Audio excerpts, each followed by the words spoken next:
In the fading light of the early 5th century, the last Roman legions departed the windswept shores of Britain. It was the year for 10 AD, and with their departure, an entire world collapsed. Roads once patrolled by imperial soldiers fell silent. Fortresses once echoing with Latin commands were abandoned to the creeping moss. Towns that had bustled with trade and law now stood exposed, vulnerable to forces stirring just beyond the horizon. For nearly 4 centuries, Britannia had been part of the Roman world. Its people had adopted the customs, the architecture, even the tongue of their imperial masters. Temples rose in place of sacred groves, Roman law subdued tribal feuds. But when the Western Empire began to crumble beneath the weight of its own contradictions, the distant province of Britain was among the first to be cast aside. The emperor's decision to recall his troops was not made lightly, nor without desperation. Pressed by invasions closer to the heart of the empire, he simply could no longer spare the men. And so, the Romans left behind not just their garrisons, but a way of life. What followed was not an instant collapse, but a gradual unraveling, a return to older ways amidst the ruins of greatness. With the imperial shield withdrawn, the island became a prize. Across the grey waters of the North Sea, restless tribes, Angles, Saxons, Jutes, watched with hungry eyes. They were not strangers to Britain. Some had served as mercenaries in Roman armies, others had traded or raided along its coasts. But now, they came in numbers. Not a single horde, but waves upon waves, clan by clan, ship by ship. They brought their own gods, Wooden, Tuna, and Frigg.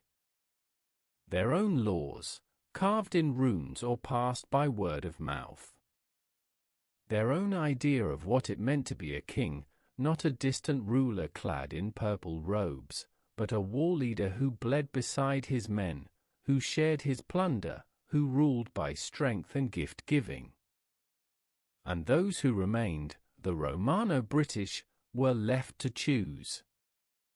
Some retreated westward, to the hills of Wales and Cornwall, carrying with them the Christian faith and echoes of Roman learning. Others stayed, adapting, intermarrying, resisting or surrendering as the new world took shape around them. In this fractured and violent landscape, a name began to echo: Arthur. Whether he was a single man or the collective memory of many, none can say for certain. But the legends remember him not as a noble knight, but as a war leader. A last flicker of resistance against the tide of change. Thus began a new chapter in the island's history. From this twilight of empires would rise something entirely different, rougher, bloodier, but destined to shape the future in ways even Rome had never dared to imagine. The sea that lay to the east of Britain was a boundary, but it was never a wall.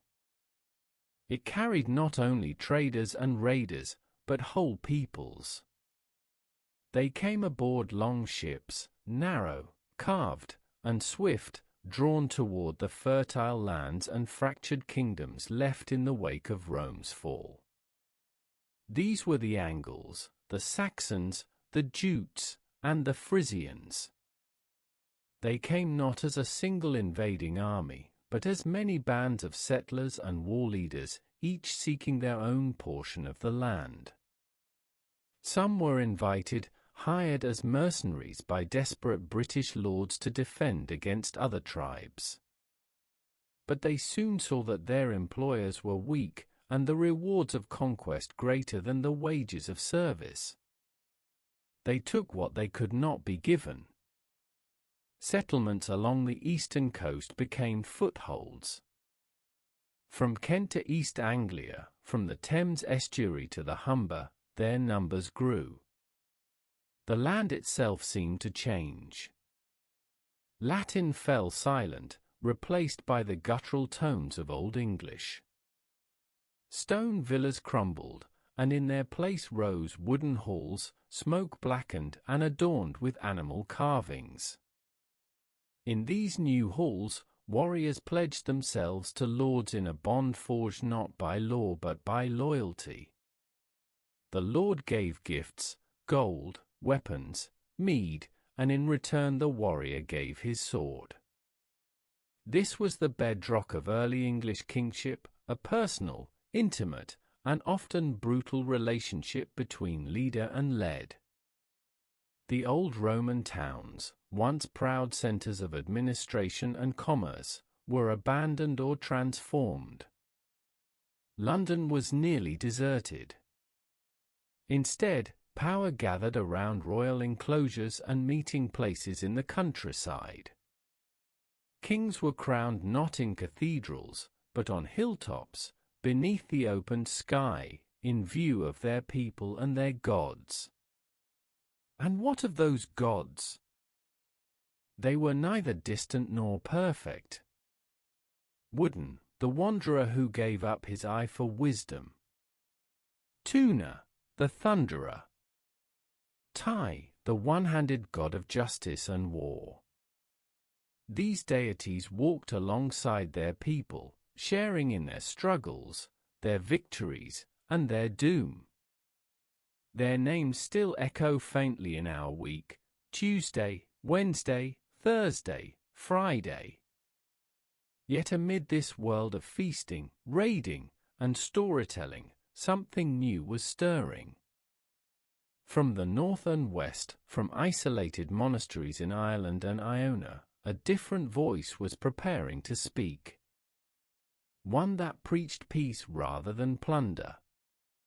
One that promised not just honor in battle, but life after death.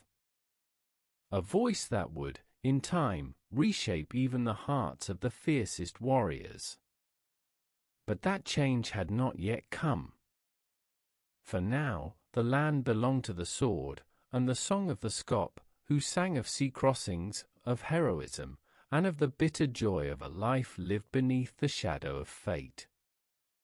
In the chaos that followed Rome's retreat, the land became a patchwork of warbands and small kingdoms. Yet not all memory of the empire was lost. In the western hills, in the misty vales of Wales and the granite coasts of Cornwall, a different kind of resistance took shape. Here, among the remnants of the Romano-British people, stories began to form, stories of a great leader, a once and future king. His name was Arthur. What truth lies behind that name remains uncertain. There are no coins bearing his image, no firm dates etched into stone. But what the chronicles lack in clarity, the legends more than compensate in voice. They speak of a man not born of myth, but forged in it, a warrior who rose in the twilight of Rome's memory to stand against the oncoming tide of Saxon conquest. Perhaps he was no king, but a dux bellorum, a war chief of unusual skill and vision. Perhaps he fought at Mount Badon, that half-remembered battle where the Saxon advance was said to have faltered for a generation. Perhaps, even more importantly, he gave his people a symbol of what had been lost, and what might still be preserved. For the world Arthur defended was not merely physical. It was a world of ideas. Of law over vengeance. Of churches standing where groves once grew. Of Latin prayers whispered beside Celtic chants. It was a flickering flame, half Christian, half pagan, fighting against the dark wind of forgetfulness. But the Saxons did not vanish. Their longships still came. Their settlements spread like ivy, quietly but surely. The Arthurian moment, if it existed, was brief. The tide of conquest paused, but did not recede. In time, the lands he may have defended fell, one by one, into the hands of new rulers. And yet the story endured. Not as a record, but as a memory. A dream of unity in a time of disunity. A golden age glimpsed through the fog of violence. The songs and tales of Arthur would be reshaped by generations to come, by monks, by poets, by kings who needed to believe that such a man had once lived. In the end, it does not matter if he rode a real horse or bore a real sword. What matters is that his name survived. That in the long centuries of war and wandering, his tale was told. That in a world broken by invasions, someone still remembered a leader who stood and said, "No further." Arthur passed into legend. But the world he tried to save was fading fast, and in its place, a new one was rising, harsher, more fragmented, but destined to become the seedbed of a kingdom yet to be born. Out of the smoke and ruin, from scattered villages and fortified hills, the land began to take shape again.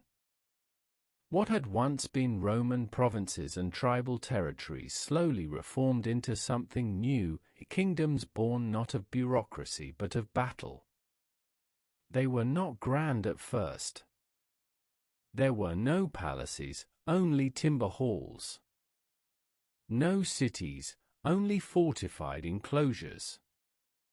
Power clung to the men who could gather swords to their side and hold land by force and favor. Yet even in this harsh landscape, the seeds of a new order were sown. Along the eastern and southern coasts, new names appeared on the tongues of chroniclers: Kent, Sussex, Essex, the kingdoms of the South Saxons and East Saxons. In the north, the Angles formed Northumbria, stretching from the Humber to the Firth of Forth. Mercia rose in the heart of the island, and Wessex in the southwest, each kingdom expanding, clashing, then settling into uneasy dominion. These early kings did not inherit thrones. They won them.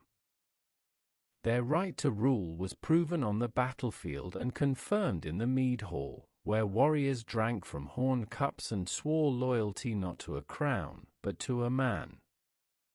And in return, the king gave gifts, gold arm rings, swords, land, cementing a bond that was personal, not abstract.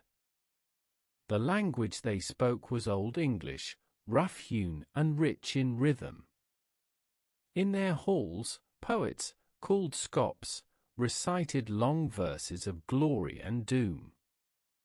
They sang of heroes who slew monsters, who crossed the Whale Road in search of honor, who faced death not with fear, but with defiance. In these tales, death was inevitable, but to be remembered, that was victory. Religion, too, was deeply woven into their lives. But it was not yet Christian. The old god still reigned, Tuna with his hammer, Wooden the one-eyed wanderer, Ty the god of battle.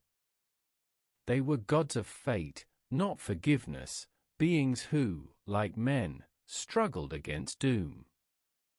Their temples were groves, their altars open to the sky.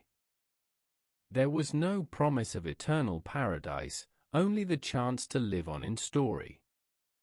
And yet, in the far reaches of the island, other voices stirred. Monks in white robes copied manuscripts by candlelight. Crosses were carved into stone. The faith brought by Roman missionaries and Celtic hermits still lingered in corners of the land, waiting. For now, though, the kings of England were pagan, their crowns stained with blood, their songs full of ash and fire. They did not know that their kingdoms, so fragile, so fierce, would one day merge into something far greater. They knew only that to live was to fight, and to die well was to live forever. The old gods, fierce and fickle, ruled the hearts of early Anglo-Saxon kings.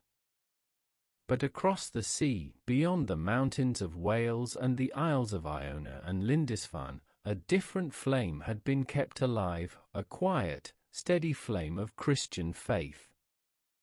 It had never fully vanished from Britain. Though the Roman Church had retreated with the legions, its presence lingered in the West. There, in the stone chapels of Cornwall and the rugged sanctuaries of the Welsh valleys, monks prayed in Latin, sang the Psalms, and preserved what fragments they could of Roman learning and order. Then came the missionaries. They arrived not as conquerors, but as pilgrims, robed in wool, carrying books, relics, and the sign of the cross. From Ireland came Columba, and from Iona, Aidan. They journeyed eastward, into the heart of pagan kingdoms, seeking not to destroy but to convert. They brought with them a faith that spoke of love and sacrifice, of eternal life and divine mercy. It was not always welcomed. To many kings, the Christian God seemed weak, defeated, forgotten, foreign. Yet the missionaries did not preach with the sword. They offered healing, literacy, hope beyond the grave. And slowly, almost imperceptibly, the change began.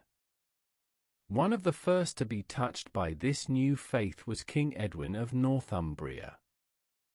His conversion, so the story goes, came after much hesitation. His council debated the matter fiercely. One elder, a pagan priest, cast his staff into the fire and declared his gods powerless. Another offered a simple metaphor. Life, he said, is like a sparrow flying through a hall in winter, entering from the dark, passing briefly through the warmth and light, then vanishing again into night. Christianity, he suggested, might offer knowledge of what lies beyond the hall. So Edwin was baptized. And with him, many others. For in these times, the faith of a king often became the faith of his people. Yet Christianity did not erase the old ways overnight. The conversion was slow and uneven. Some kings resisted. Others embraced both gods and God, hedging their bets. Churches rose beside ancient groves. Crosses were carved with knotwork and dragons. The new faith mingled with old symbols, and a uniquely English Christianity began to emerge, rooted in Roman discipline but shaped by local custom and northern soul. The monastic communities grew. They became centers of learning, of healing, of refuge. In places like Lindisfarne, Jarrow, and Wearmouth, monks copied not only Bibles but histories, poetry, and law codes. The Venerable Bede, writing in the early 8th century, would record not just the deeds of kings, but the gradual birth of a nation. And so, a quiet revolution unfolded. The kings still ruled by the sword, but now they knelt to bishops. The warriors still sang of fate, but now they were buried with crosses. The world had not changed entirely, but the first steps had been taken. England was beginning to find its soul. By the middle of the 7th century, Christianity had taken root across much of Anglo-Saxon England. But it was not a single faith. It had come from two directions, Roman and Celtic, and each had brought its own traditions, rituals, and rhythms of belief. The Celtic Church, shaped in the wilds of Ireland and Iona, was deeply monastic, ascetic, and independent. Its monks wore different tonsures, calculated Easter on an older calendar, and held to local customs forged in isolation. The Roman Church, on the other hand, came with hierarchy, discipline, and direct ties to the papacy. In the Kingdom of Northumbria, both currents met.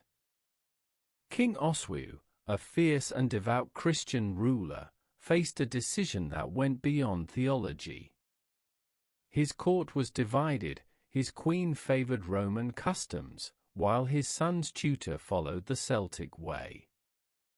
Easter was celebrated on different dates by the same household. Bishops disagreed. Unity was threatened not by pagans, but by rival forms of the same faith. And so, in the year 664, the king summoned a synod, a great meeting at the Abbey of Whitby. There, abbots, bishops, and royal councillors debated not only the date of Easter, but the very shape of English Christianity. The discussion was calm, but the stakes were immense. At Whitby, ideas clashed: Celtic humility versus Roman order, local tradition versus universal doctrine. In the end, Oswiu chose Rome. He declared that he would follow the practices of St. Peter, the apostle who held the keys to heaven. His decision was pragmatic as well as spiritual. By aligning his kingdom with Rome, Oswiu connected Northumbria more closely to the continent, to a network of learning, authority, and legitimacy. The result was a fusion. The English Church would retain the monastic zeal of the Celts, but be governed by the structure and discipline of Rome. New monasteries were founded under Benedictine rule. Latin became the language of scholarship and scripture. English monks traveled to Rome, and Roman missionaries returned to England with books, relics, and ideas. It was a turning point, not only for the Church but for the nation. The Synod of Whitby marked the beginning of English ecclesiastical unity. It helped shape a common religious identity that would bind together the diverse and often warring kingdoms of the land. And it set the course for 1,000 years of entanglement between English rulers and the Church of Rome. The cross had triumphed, but it had done so not through conquest, but through consensus. The faith that once crept in through shadowed glens and silent cloisters now stood at the heart of royal power. A new England was being born, one that prayed in Latin, ruled by law, and looked beyond its own shores for guidance. With the choice made at Whitby, the Roman form of Christianity gained preeminence, but its victory was not one of conquest. Rather, it opened a path for harmony and growth, especially in the north. There, in the wilds of Northumbria, a cultural flowering began that would astonish even the great centres of learning on the continent. At the monasteries of Wearmouth and Jarrow, of Lindisfarne and Whitby, a quiet revolution took place. These were not merely places of prayer, they were the engines of civilization. Within their walls, monks copied not only scripture but science, poetry, and history.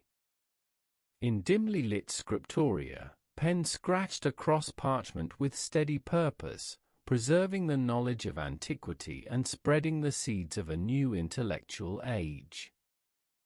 Chief among these monks was Bede. Born around 673, raised and educated in the monastery of Jarrow, Bede would become the father of English history. His ecclesiastical history of the English people, written in Latin but infused with native insight, chronicled not just kings and battles, but conversions, saints, and the slow, halting creation of a people who could call themselves English. In Bede's time, the Northumbrian court supported learning as an act of piety and policy. Kings like Aldfrith saw education as the foundation of righteous rule. The nobility sent their sons to the monasteries not only for spiritual instruction, but for training in law, language, and leadership. Art, too, flourished. From the monks of Lindisfarne came the Lindisfarne Gospels, a manuscript of radiant beauty, where Celtic interlace twined with Roman script, and Christian iconography shone amid Anglo-Saxon design. Each page was a testament to patience, devotion, and the synthesis of cultures. These monasteries were not isolated. Pilgrims, scholars, and relics moved across the sea and over the hills. The English Church, though rooted in local soil, was now part of a wider Christian world, connected to Rome, influenced by Gaul, and respected across Christendom. And yet, for all their achievements, these communities were also vulnerable. Their wealth, their libraries, their very peace made them tempting targets. The winds from the north were shifting again, and across the sea, new ships were being built, sleek, swift, and hungry. The age of light that had dawned in Northumbria was real, but it was fragile. A storm was gathering beyond the horizon, one that would soon test the strength of all that had been built. But for now, the land knew a moment of grace, of knowledge, of beauty, of spiritual fervor. The cross had not only survived, it had brought light to the darkest corners of an island still learning what it meant to be a nation. On a summer morning in the year 793, the horizon darkened off the coast of Northumbria. From the mist emerged long ships, their prows carved with dragons, their sails stiff with northern wind. These were not traders, nor pilgrims. They came for treasure, for plunder, and for fear itself. Their target was Lindisfarne. It was a place of peace, a sanctuary of learning, a jewel of Northumbrian piety. The monks had no weapons, no walls. The invaders came ashore, broke open the doors, and swept through the holy isle like fire through dry grass. They took gold and silver, manuscripts and relics. They shattered altars, cut down those who would not flee, and vanished again upon the sea before any army could respond. The world was stunned. The attack on Lindisfarne was not just a raid, it was a revelation. A new enemy had arrived. One unlike any the Anglo-Saxon kingdoms had faced. The Vikings, seafarers from Norway, Denmark, and Sweden, were not merely outlaws. They were the shock troops of a new age. Over the next decades, the pattern repeated. Holy sites along the coast were struck with terrifying speed. Monasteries, the heart of Christian learning and wealth, were especially vulnerable. The Vikings came in small groups at first, testing defenses, learning the land. Then in greater numbers. Then to stay. Their ships were marvels, long, narrow, and shallow-draughted. They could sail across oceans or up rivers. They could land on any beach, strike swiftly, and vanish again. No town was safe. No shrine beyond reach. But the Vikings were more than raiders. They were farmers, merchants, and explorers. And over time, their ambition shifted from plunder to conquest. In 865, a massive force known as the Great Heathen Army landed in East Anglia. This was no hit-and-run expedition. It was a campaign of war. Kingdom after kingdom fell: Northumbria, East Anglia, parts of Mercia. Churches were burned, rulers slain or forced to flee. The old order was crumbling. The Anglo-Saxon world had known hardship before. But this was different. This was existential. The invaders spoke a different tongue, followed different gods, lived by different laws. They brought with them not just swords, but the end of certainty. And yet, amid the ashes, a new kind of resistance was forming. In the south, in the kingdom of Wessex, a young prince was watching and learning. His name was Alfred, and he would soon be called the Great. But before his story could unfold, England would first have to pass through fire. By the winter of 878, the Viking storm had nearly swept the land clean. The once great kingdoms of the Anglo-Saxons lay shattered. Northumbria had fallen. Mercia was broken. East Anglia, conquered. Only Wessex remained, and even it teetered on the brink. The Danish leader Guthrum struck in the dead of winter, launching a surprise attack on Chippenham while King Alfred celebrated the feast of Twelfth Night. The blow was devastating. Caught unprepared, Alfred barely escaped with his life. He fled into the marshes of Somerset, disappearing into the bogs and forests with only a handful of followers. It seemed as though England itself had vanished with him. But Alfred did not surrender. From the reeds and mists, he began to rebuild. He sent messages to loyal lords.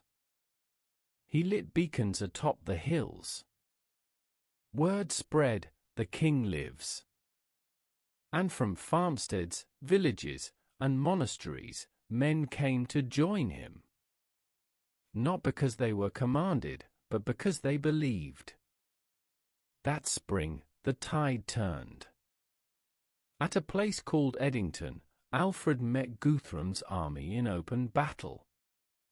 The Saxons stood not merely to defend land, but to defend an idea, the right to remain themselves. They fought with the fury of those who had seen their homes burned, their faith mocked, and their future nearly extinguished. And they won. The victory at Edington was more than military. It was psychological.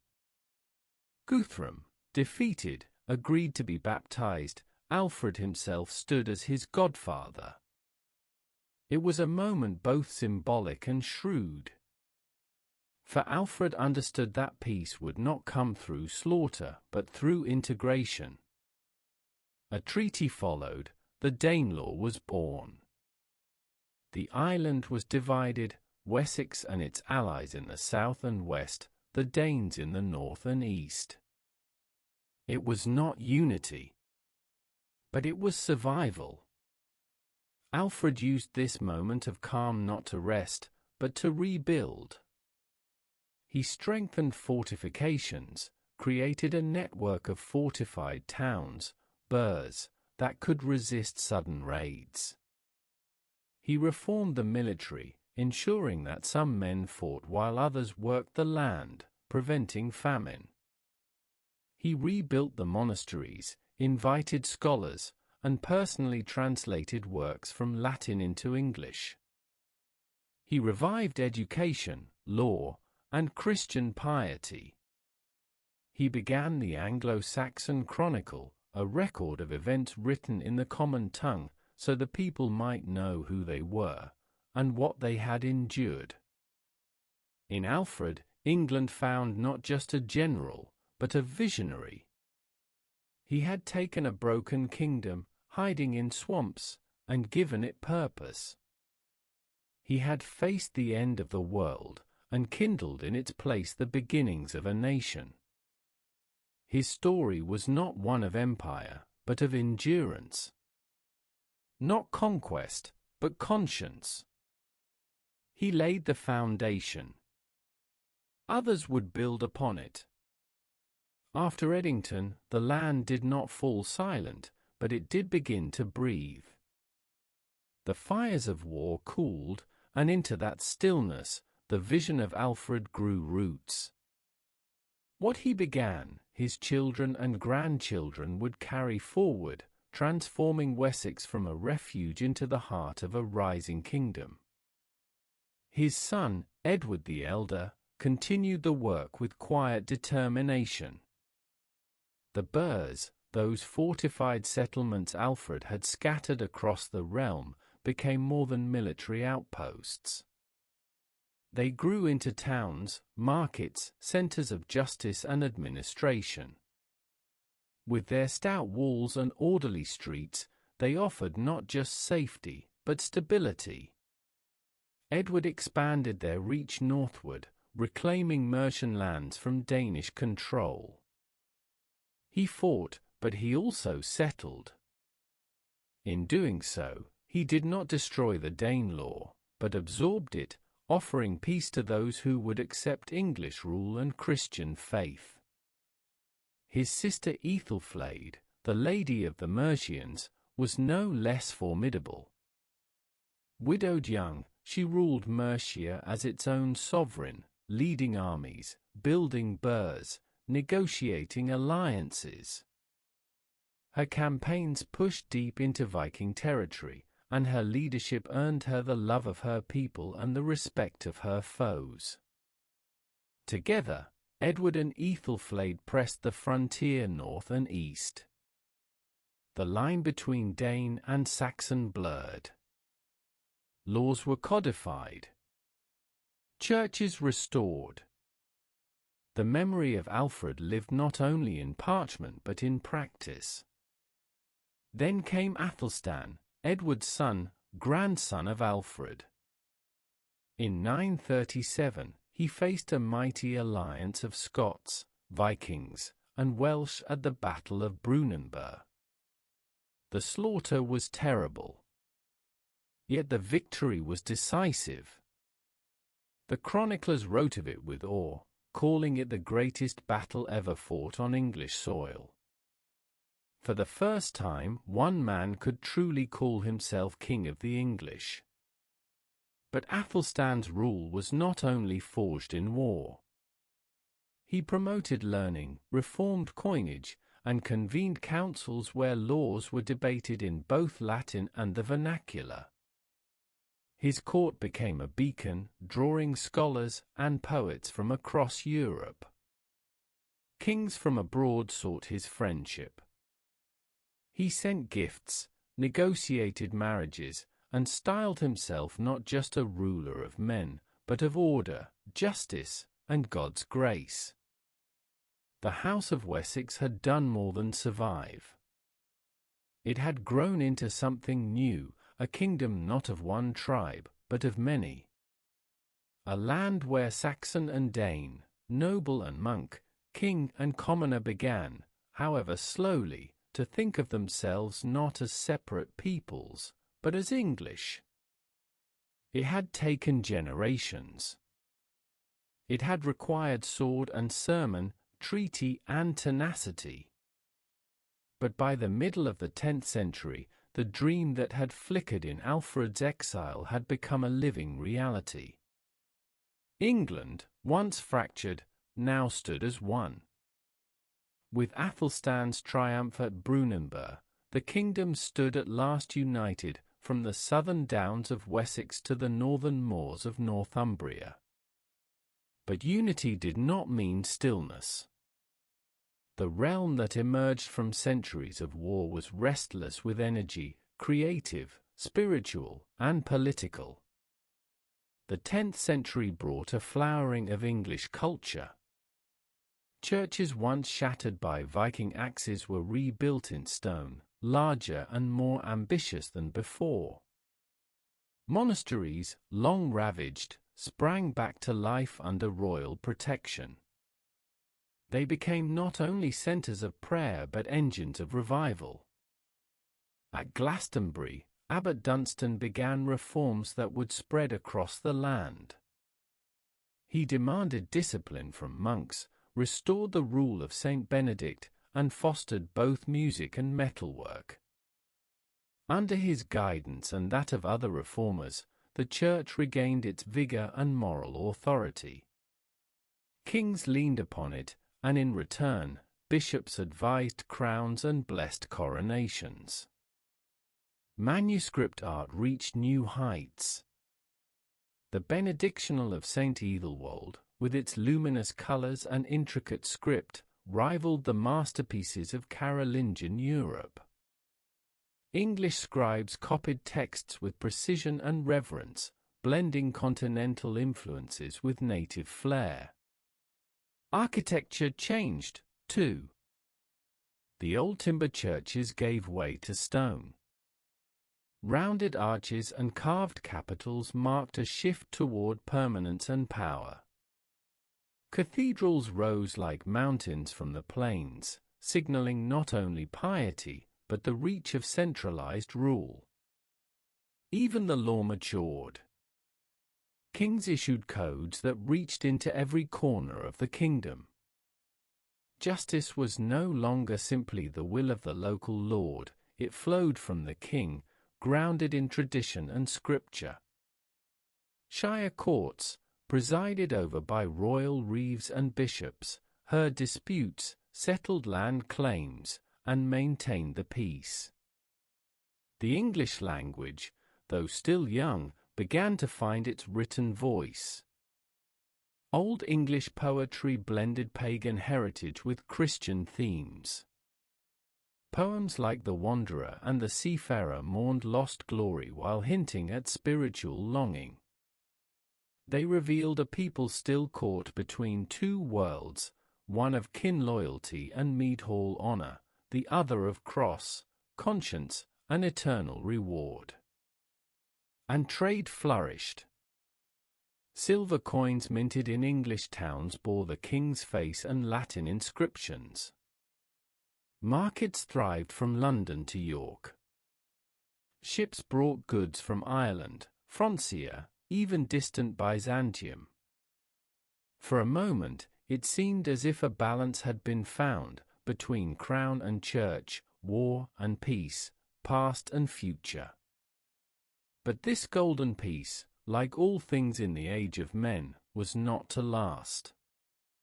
Across the sea, new kings were stirring, descendants of Vikings, now seated upon thrones, who looked with envy upon the wealth of England. And the tides, once calmed, would rise again. Even as English cathedrals rose and royal law stretched across the land, the sea never truly slept. Beyond the grey waves, in the fjords of Norway and the windswept isles of Denmark, a new generation had risen, warriors born not in exile, but in power. Their fathers had raided, they would conquer. The 980s brought signs of what was to come. Monasteries along the coast were attacked again, at first isolated incidents, but soon with growing intensity and coordination. These were not the reckless raids of earlier centuries. These were strategic strikes, launched by kings with ambitions. Foremost among them was Sweyn Forkbeard of Denmark. He saw in England a prize not only rich, but fractured. Though the land was nominally united, the long years of peace had softened its defences. King Ethelred, who ruled during this time, was known by a name that would haunt him, Ethel the Unready. Not because he lacked courage, but because his advisers failed him. The term meant ill-counselled, and never was it more true. In desperation, Ethelred revived an old custom, dangled a tribute paid to buy peace. Silver flowed from English coffers to Danish hands. The sums were enormous. But the effect was the opposite of what was intended. Each payment signaled not strength, but weakness. And so, more ships came. In 1002, driven by fear and fury, Ethelred ordered the massacre of all Danes living in England. It was a brutal and clumsy attempt to stem the tide. Instead, it unleashed a flood. Sweyn returned, now not as a raider, but as an avenger. Town after town fell. London withstood him, barely, but the countryside burned. In 1013, Sweyn claimed the crown of England. Ethelred fled to Normandy. The Viking dream had become a kingdom. Sweyn's triumph, however, was short-lived. He died the next year, and a fierce contest followed between his son, Nut, and Ethelred's heirs.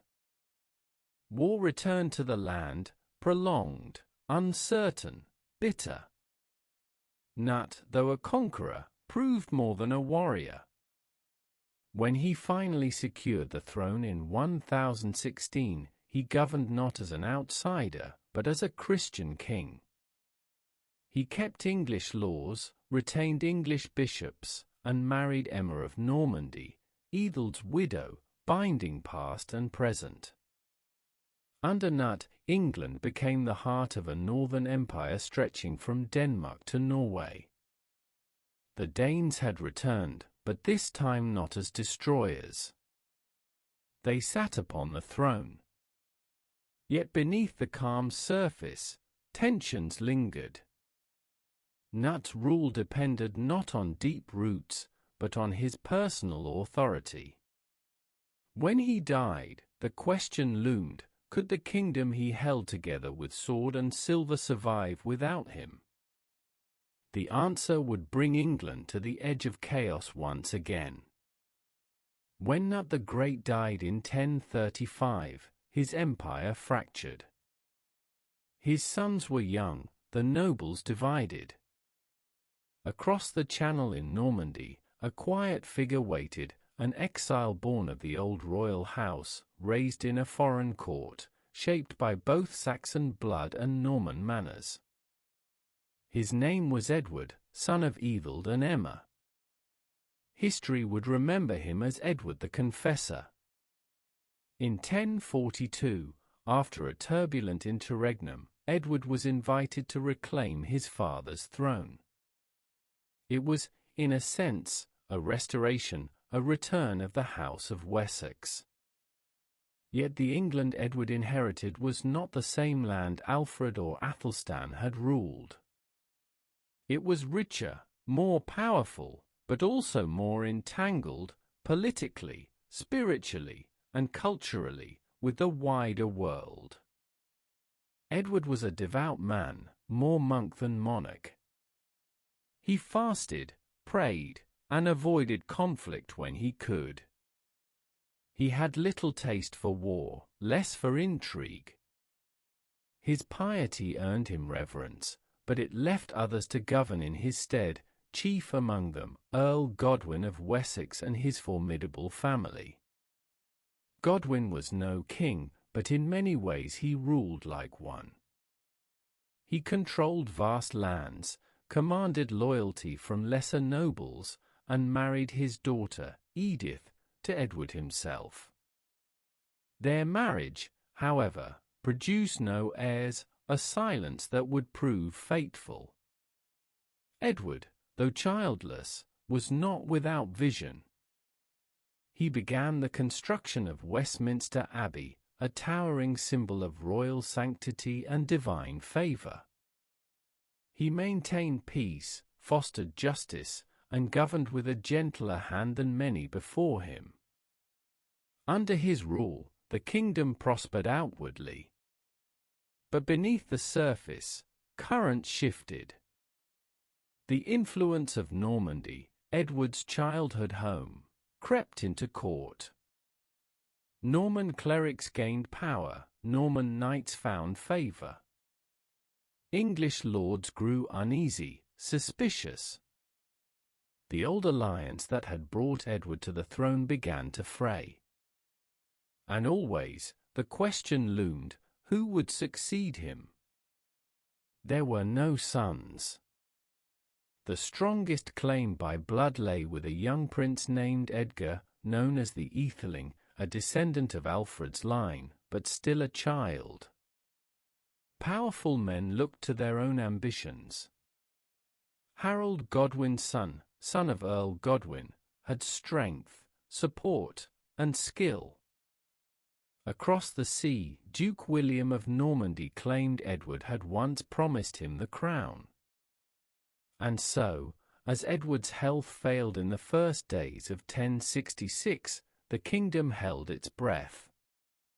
When he died, peacefully, in his new abbey, shrouded in sanctity, the crown passed not by divine command, but by the will of the Witan, the council of nobles. They chose Harold. But the storm was already on the wind. Edward had ruled with peace, but left behind a kingdom divided by loyalty, lineage, and ambition. The calm he brought would not survive the year. For in the north, a giant stirred. And across the Channel, sails were being readied. The year 1066 would become the most famous in English history. It began with an uncertain crown and ended with a changed nation. 3 men would claim kingship. Only one would keep it. Harold Godwin's son, now King Harold II, was crowned swiftly after Edward's death. A seasoned warrior and skilled administrator, he was the strongest man in England. The Witan supported him, and the people accepted him. But his rule was born in haste, and danger loomed on every shore.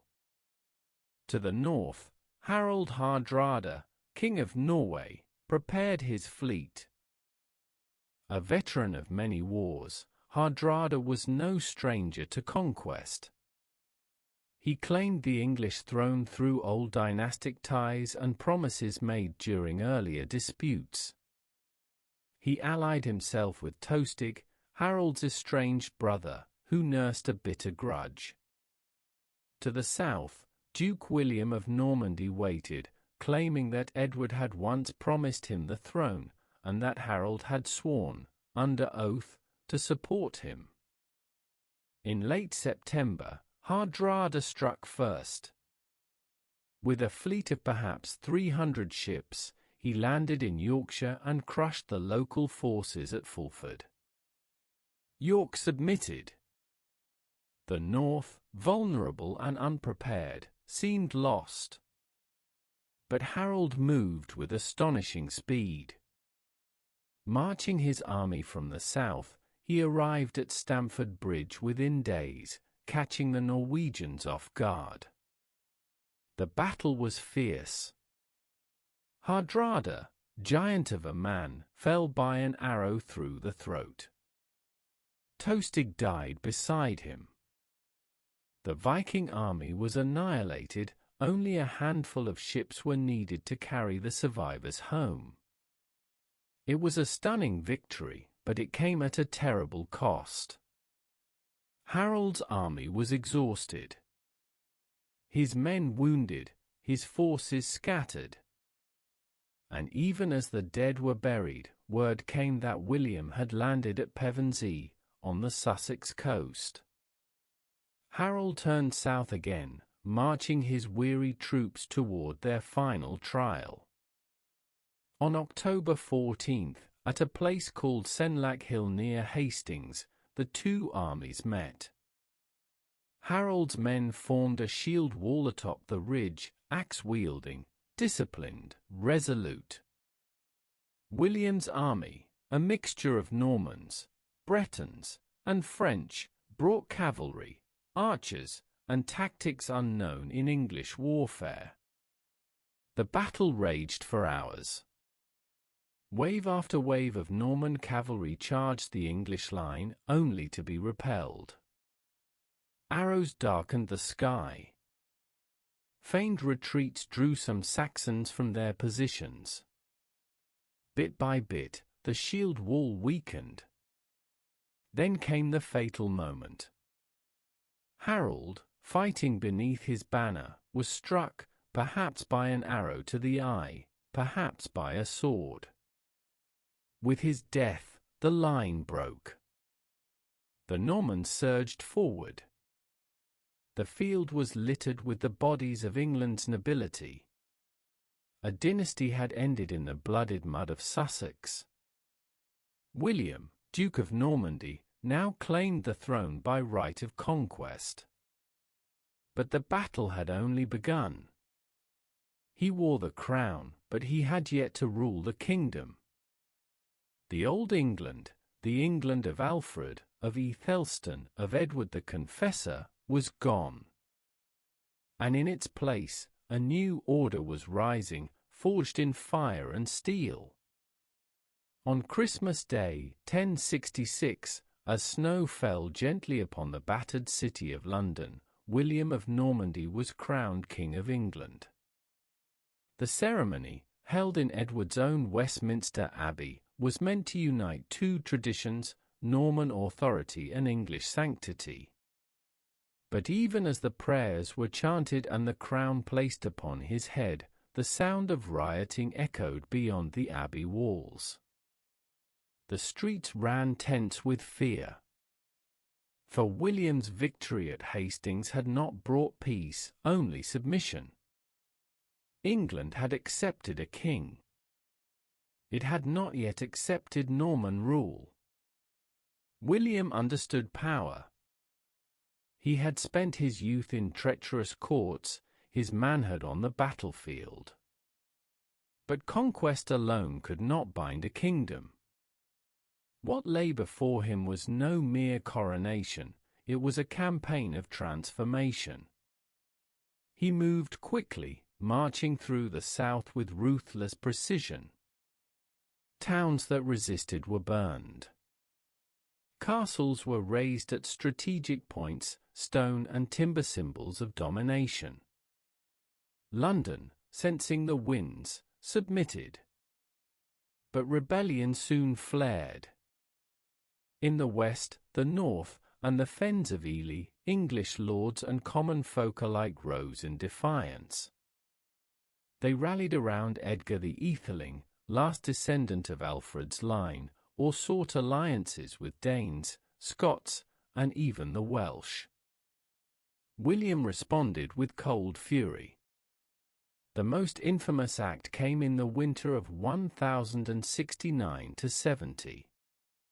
After a Danish fleet landed to support northern rebels, William led his army into Yorkshire. Villages were torched. Crops destroyed. Wells poisoned. It became known as the Harrying of the North. Chroniclers wrote of silence falling across the land, of bones bleaching in empty fields, of famine so cruel that survivors resorted to eating bark and dogs. A century later, the scars remained. And yet, amid the terror, William laid new foundations. He began the Domesday Book, a vast survey of land, wealth, and obligation. It recorded every field, every ox, every man of consequence. No kingdom in Europe had ever attempted such a feat. It was not just an audit, it was a declaration. All land, all law, all power now flowed from the king. He replaced the English nobility with Normans. Great earldoms were divided. Castles dotted the landscape, both protection and reminder. The church, too, was reshaped. English bishops were removed, Norman prelates installed. New cathedrals rose, built in the Romanesque style, massive, enduring, grand. The English tongue receded from court and law. French became the language of the elite. Latin remained for the church. English survived among the people, slowly absorbing new words, new rhythms, changing, but never vanishing. By the time William died in 1087, England had been utterly transformed. He had conquered a kingdom, broken its resistance, rebuilt its institutions, and reshaped its identity. But the price had been high, in blood, in sorrow, in memory.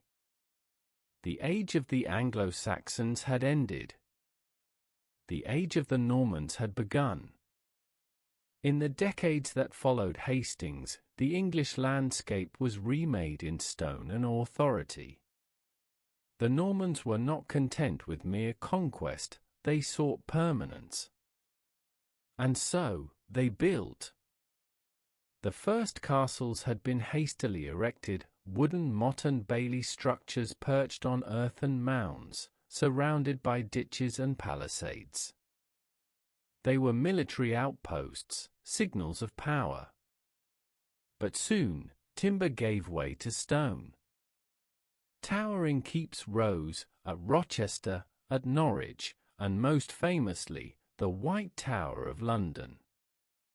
These were not merely fortresses. They were political symbols. They loomed over towns and trade routes. Their construction was ordered by the king, their command given to trusted men. And in their shadows, a new social order took root. The Normans imposed feudalism with methodical precision. Every acre of land was held from the king. Lords received grants in exchange for military service. Knights held manors in return for loyalty. Peasants, once free in many parts of England, now owed labor, dues, and submission. The legal system was reshaped to mirror this structure. Forest laws were enacted, vast swathes of land declared royal hunting grounds, off-limits to common use. Poaching became a crime punishable not merely by fine, but by mutilation. The king's justice was swift and often cruel. Yet amid this harshness, Norman England also saw brilliance. The church became a partner in rule. William's appointment of Lanfranc as Archbishop of Canterbury brought discipline and reform. Monasteries were restructured according to continental models. New dioceses were established. And across the land, great churches rose. Romanesque architecture, massive, rounded, solemn, replaced the modest wooden churches of the Anglo-Saxons.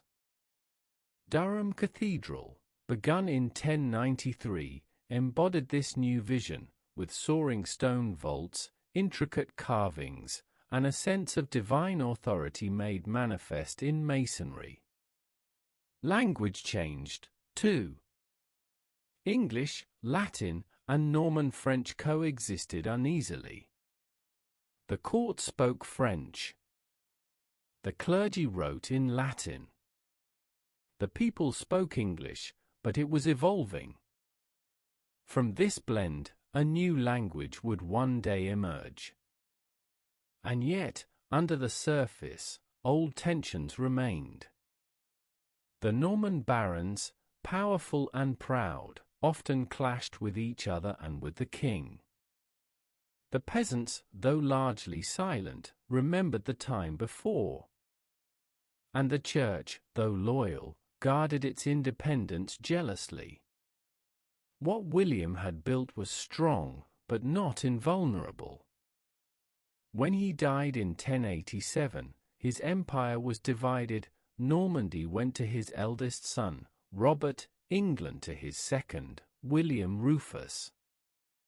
From this division, strife would follow. The Conqueror had forged a new England. But he had also left behind new conflicts, between brothers, between church and crown, between conqueror and conquered, that would shape the next century. When William the Conqueror died, he left not a unified realm, but a legacy split by rivalry. Normandy passed to his eldest son, Robert Curthose, a bold but reckless figure. England fell to his second son, William Rufus, a man of sharp wit, swift temper, and ruthless ambition. William II, known as Rufus for his ruddy complexion, took the crown in 1087. His rule was harsh and often resented. The Anglo-Saxon Chronicle, long a loyal record of kings, grew silent or bitter in its assessments. He raised taxes, quarreled with the church, and surrounded himself with favorites, many of them seen as corrupt and foreign. His most famous conflict was with Anselm, the pious Archbishop of Canterbury. Anselm resisted the king's attempts to dominate the church. William accused him of disloyalty. Their dispute reflected a deeper struggle, the ongoing tension between spiritual authority and royal power. Rufus won many battles but gained few friends. He expanded royal power, subdued rebellious barons, and campaigned into Wales. Yet his reign was marked by unease. In 1100, while hunting in the New Forest, a woodland long associated with Norman tragedy, William was struck by an arrow. Whether it was a misfortune or murder, no one could say. But he died alone, his body left by attendants who feared blame. His younger brother, Henry, acted swiftly. Henry was not meant to be king. He had been given money, not land, at their father's death. But with Robert away in the Crusades, and the throne vacant, he seized the moment. He rode to Winchester, took control of the royal treasury, and was crowned King Henry I within days of William's death. Unlike his brothers, Henry combined caution with cunning. His reign would be one of consolidation. He issued the Charter of Liberties, a promise to restore good governance, limit abuses, and uphold ancient laws. It was a calculated gesture, an early echo of what centuries later would become Magna Carta. Henry married Edith, daughter of the Scottish king and descendant of the Anglo-Saxon royal line. She took the Norman name Matilda. Their union symbolized the healing of old wounds. Norman and Saxon blood joined at last. Yet peace was never easy. When Robert returned from the Holy Land, he challenged Henry's claim. The brothers met at the Battle of Tinchebray in 1106. Henry triumphed.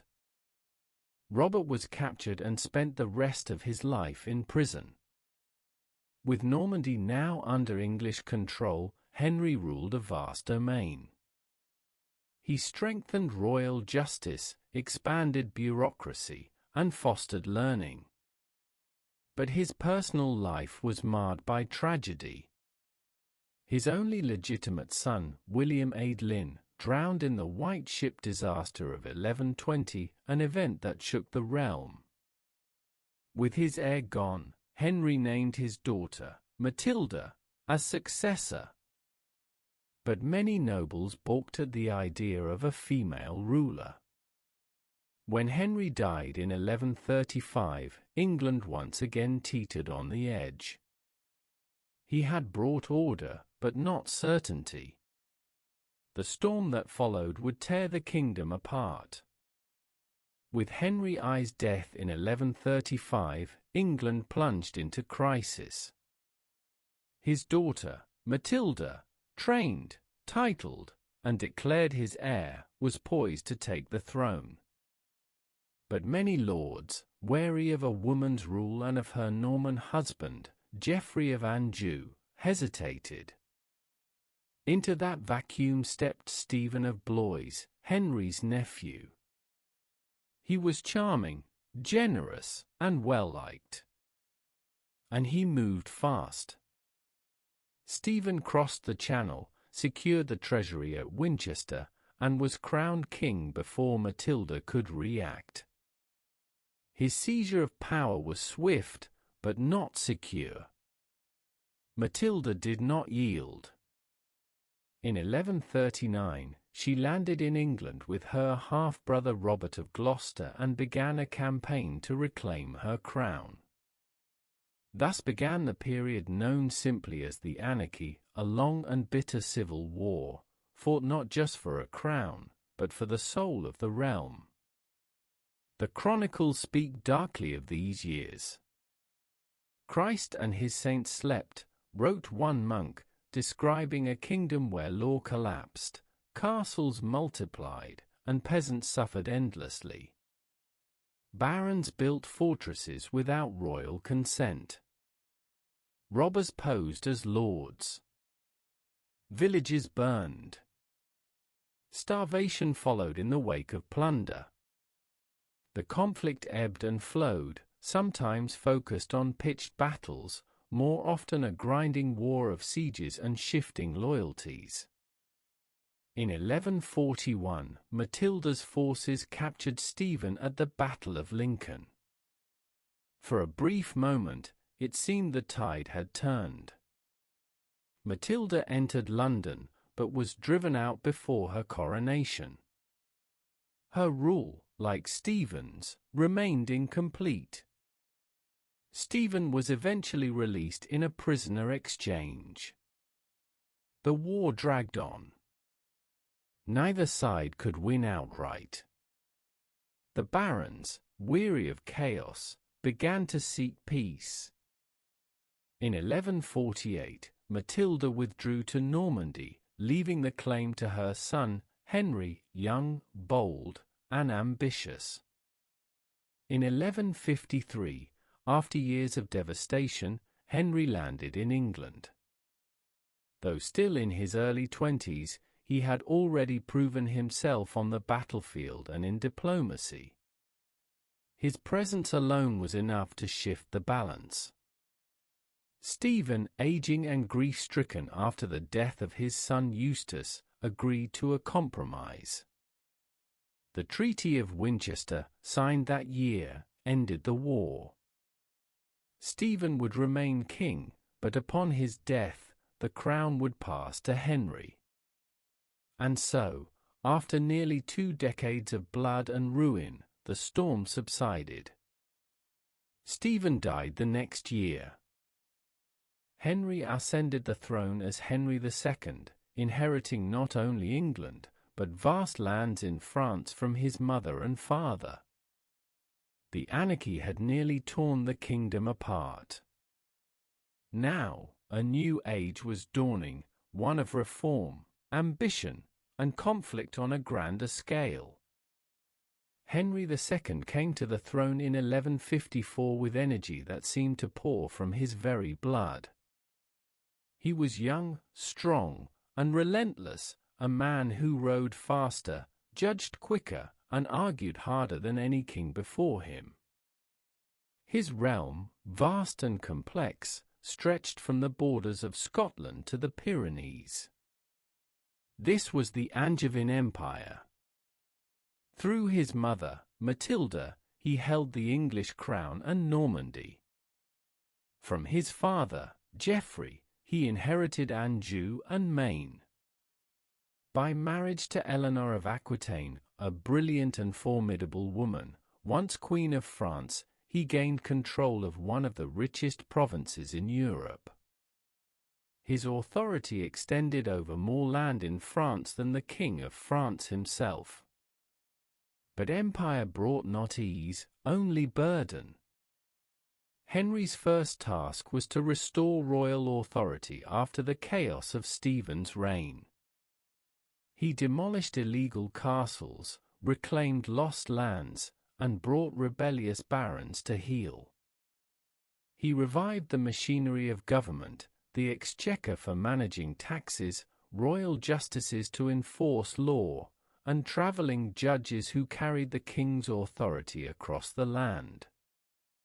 Most importantly, he reshaped the law itself. Henry's reforms laid the foundations of English common law. He expanded royal courts, encouraged legal uniformity, and introduced procedures like trial by jury. For many subjects, the king's justice became more reliable than that of local lords. It was not yet equality, but it was a step toward order. Yet Henry's reign was not without shadows. His fiery temper was legendary. His court, though brilliant, was fractious. His greatest conflict came not with barons, but with his own friend, Thomas Becket. Becket, once Henry's chancellor, had been appointed Archbishop of Canterbury in 1162. Henry expected loyalty. Becket, however, embraced his spiritual role with unexpected zeal. He defended the Church's independence, resisted royal interference, and excommunicated Henry's allies. Their clash became a national crisis.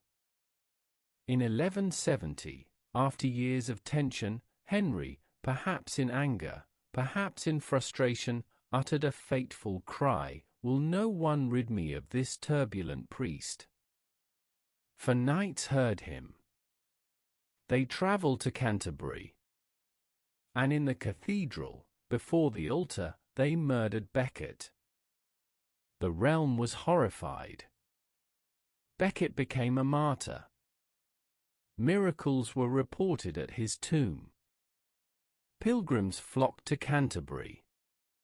Henry, shaken and fearing divine wrath, performed penance, walking barefoot to Becket's shrine and submitting to a public scourging. He ruled for nearly 3 decades, but the final years were bitter.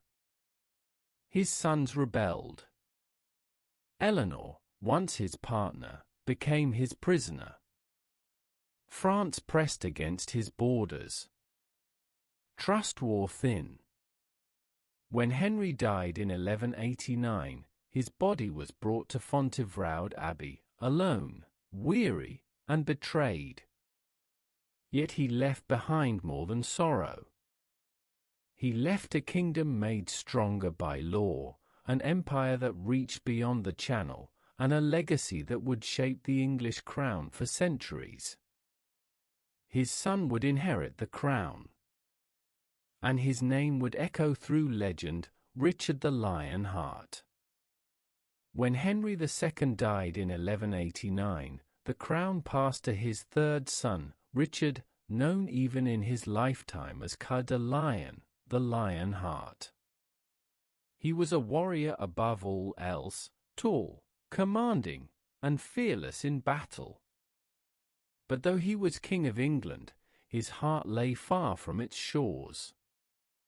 Richard spent barely 6 months of his 10-year reign in England. His mind was set upon Jerusalem. The Third Crusade had been called after the Holy City fell to Saladin in 1187.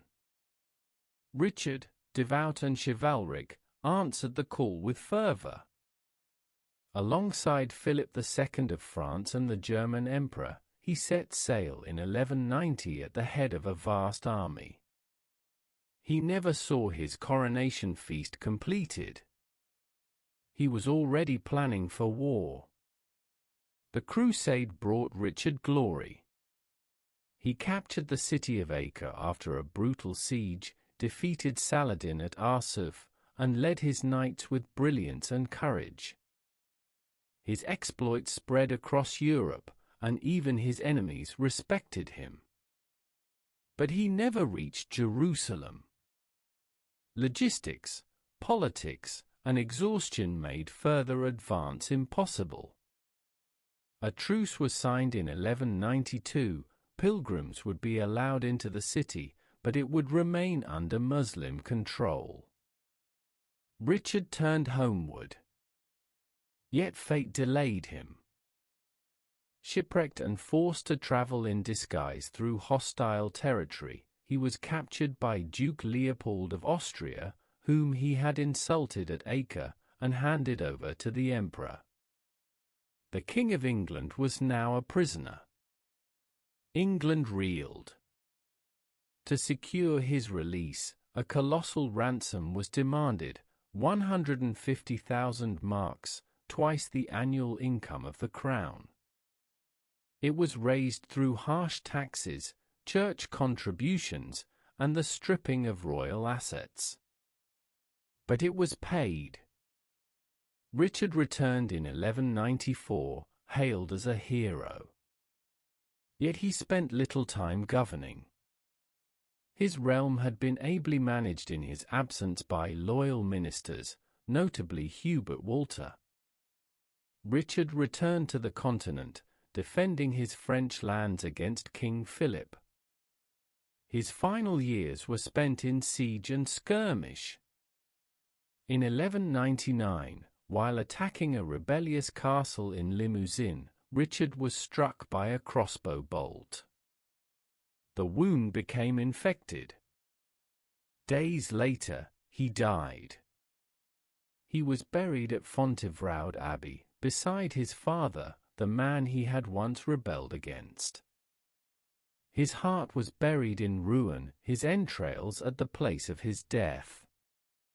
Even in death, he remained divided. Richard is remembered as a model of knightly valor. But he ruled England only in name. He spoke French, favored Aquitaine, and drained the treasury for foreign wars. Yet his image endured, lion-bannered, sword-raised, crusader and king. His brother, John, would now take the throne.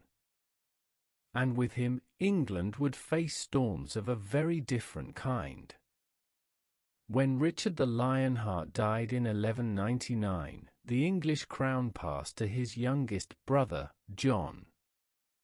Known as John Lackland, he had once been his father's least favored son, given no inheritance and little trust. Now, he ruled a realm shadowed by legend and expectation. But John's reign would become one of the most troubled in all of English history. His character was unlike Richard's. Where Richard had been bold, John was cautious. Where Richard inspired loyalty, John bred suspicion. He was clever, educated, and capable, but also ruthless, suspicious, and prone to vindictiveness. At first, he secured his position. Most of England accepted him. But in France, trouble brewed. Philip II of France, ever eager to weaken the Angevin Empire, supported Arthur of Brittany, John's nephew, as a rival claimant. War erupted. John captured Arthur, who later vanished in mysterious circumstances. Rumors of murder clung to John's name, staining his legitimacy. More importantly, his grip on French territories slipped. By 1204, Normandy was lost, its castles taken, its people transferred to French rule. The great dream of an Anglo-Norman empire crumbled. The barons, many of whom held land on both sides of the Channel, were forced to choose. Their loyalties were stretched thin, their patience tested. To recover his losses, John raised taxes. He demanded feudal dues, sold offices, and exploited royal rights. His methods were legal, but oppressive. Discontent simmered. Then came conflict with the Church. In 1205, John clashed with Pope Innocent III over the appointment of the Archbishop of Canterbury. When John rejected the Pope's nominee, Stephen Langton, the Pope placed England under interdict. Churches were closed, sacraments suspended. John responded by seizing church lands and revenues. He was excommunicated. For 6 years, England stood outside Christendom, its king isolated, its people uneasy. Only in 1213, fearing invasion and revolt, did John submit. He accepted Langton, surrendered England to the Pope, and received it back as a papal fief, declaring himself the Pope's vassal. It was a stunning humiliation, but one that temporarily secured peace. Yet his greatest challenge lay at home. In 1215, the barons, weary of taxation, war, and royal overreach, rose in rebellion. They marched on London and forced John to negotiate. At Runnymede, beside the Thames, he affixed his seal to a charter. It was called Magna Carta, the Great Charter. It did not create democracy, but it did affirm rights. No free man could be imprisoned without lawful judgment. The king was not above the law. Taxes required consent. It was a beginning, a symbol more than a settlement. John, of course, rejected it as soon as he could. War returned. The barons invited the French prince, Louis, to take the throne. England teetered once more on the edge. But in 1216, John fell ill while campaigning. Crossing the fens of East Anglia, he contracted dysentery. He died in Newark Castle, abandoned and worn. He left behind a 9-year-old son, Henry. John's reign had nearly destroyed the monarchy. Yet from its ashes, something remarkable would rise. When King John died in 1216, England was broken. The French prince held London. The barons were divided. The monarchy stood in peril. But out of that chaos stepped a child, Henry, just 9 years old.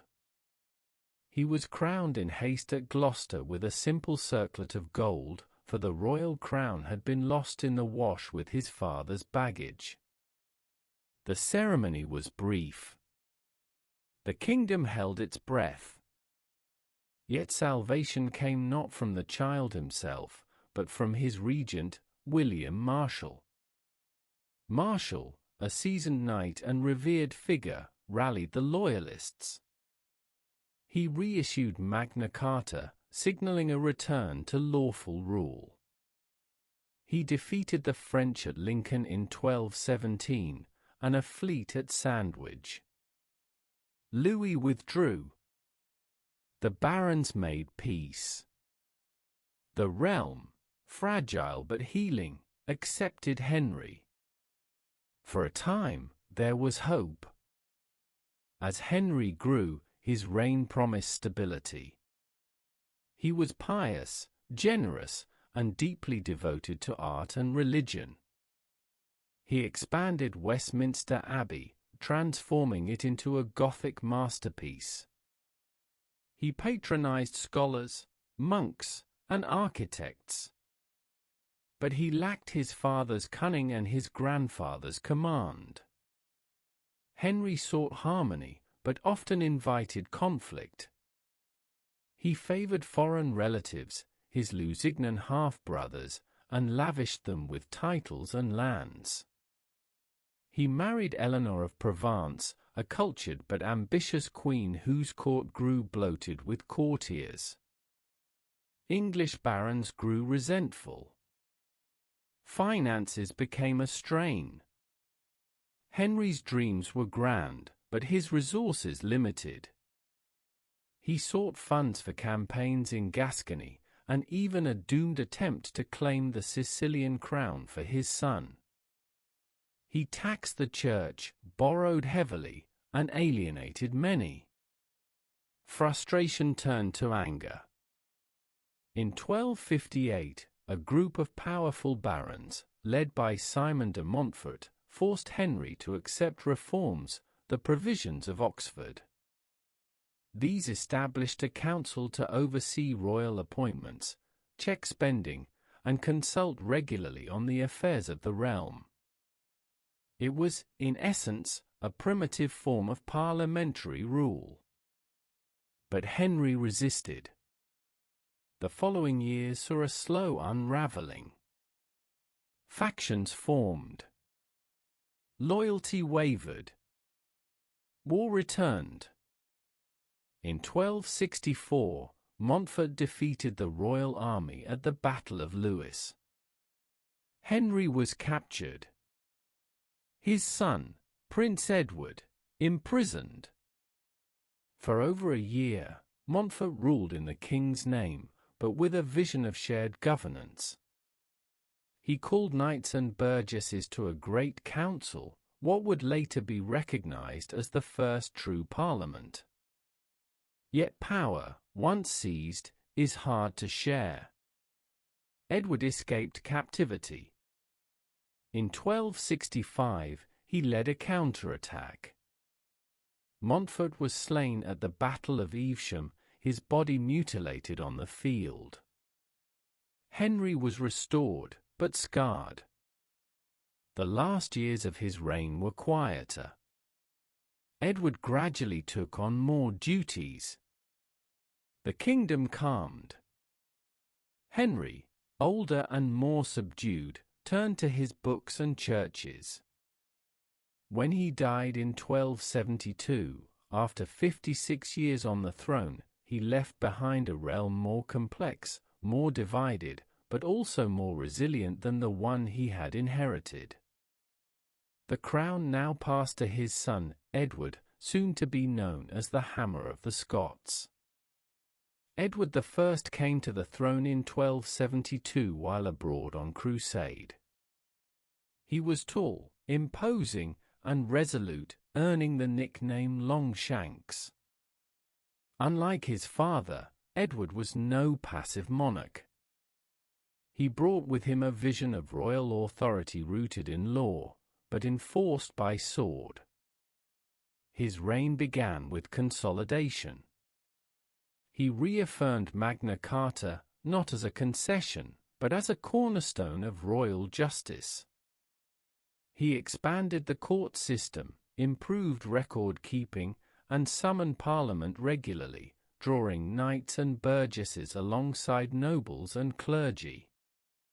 Governance was no longer a privilege of the few, but a growing institution.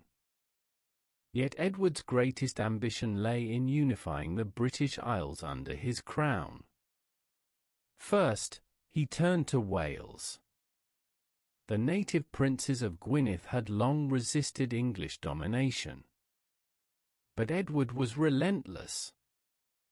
Through a series of campaigns between 1277 and 1283, he defeated Llywelyn ap Gruffydd, the last independent prince of Wales. Llywelyn was slain. His brother, Dafydd, was captured and executed.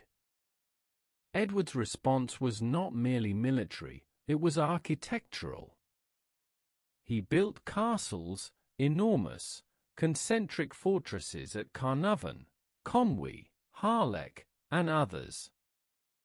These were not just military installations, they were symbols of conquest, rooted in stone. English settlers were brought in, towns established, Welsh law suppressed. In 1301, Edward named his son Prince of Wales, a title every English heir has held since. Next, Edward turned his eyes north, to Scotland. At first, he was invited. When the Scottish king died without a direct heir, Edward was asked to arbitrate among claimants. He chose John Balliol, but demanded homage. When Balliol resisted, Edward invaded. Thus began the Wars of Scottish Independence. Edward sacked Berwick, defeated the Scots at Dunbar, and forced Balliol to abdicate. He carried the Stone of Scone, the coronation stone of Scottish kings, to Westminster Abbey, installing it beneath the English throne. It was a powerful gesture. But resistance flared. From the Highlands rose William Wallace. In 1297, Wallace led a stunning victory at Stirling Bridge. Edward responded with overwhelming force.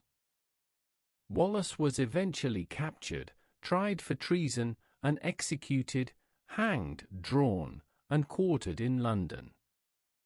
His death, brutal and public, made him a martyr. The war dragged on.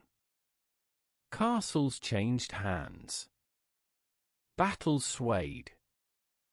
Edward, though aging, continued to march north.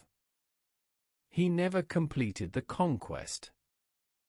In 1307, while campaigning in Scotland, Edward died, his body failing but his will unbroken.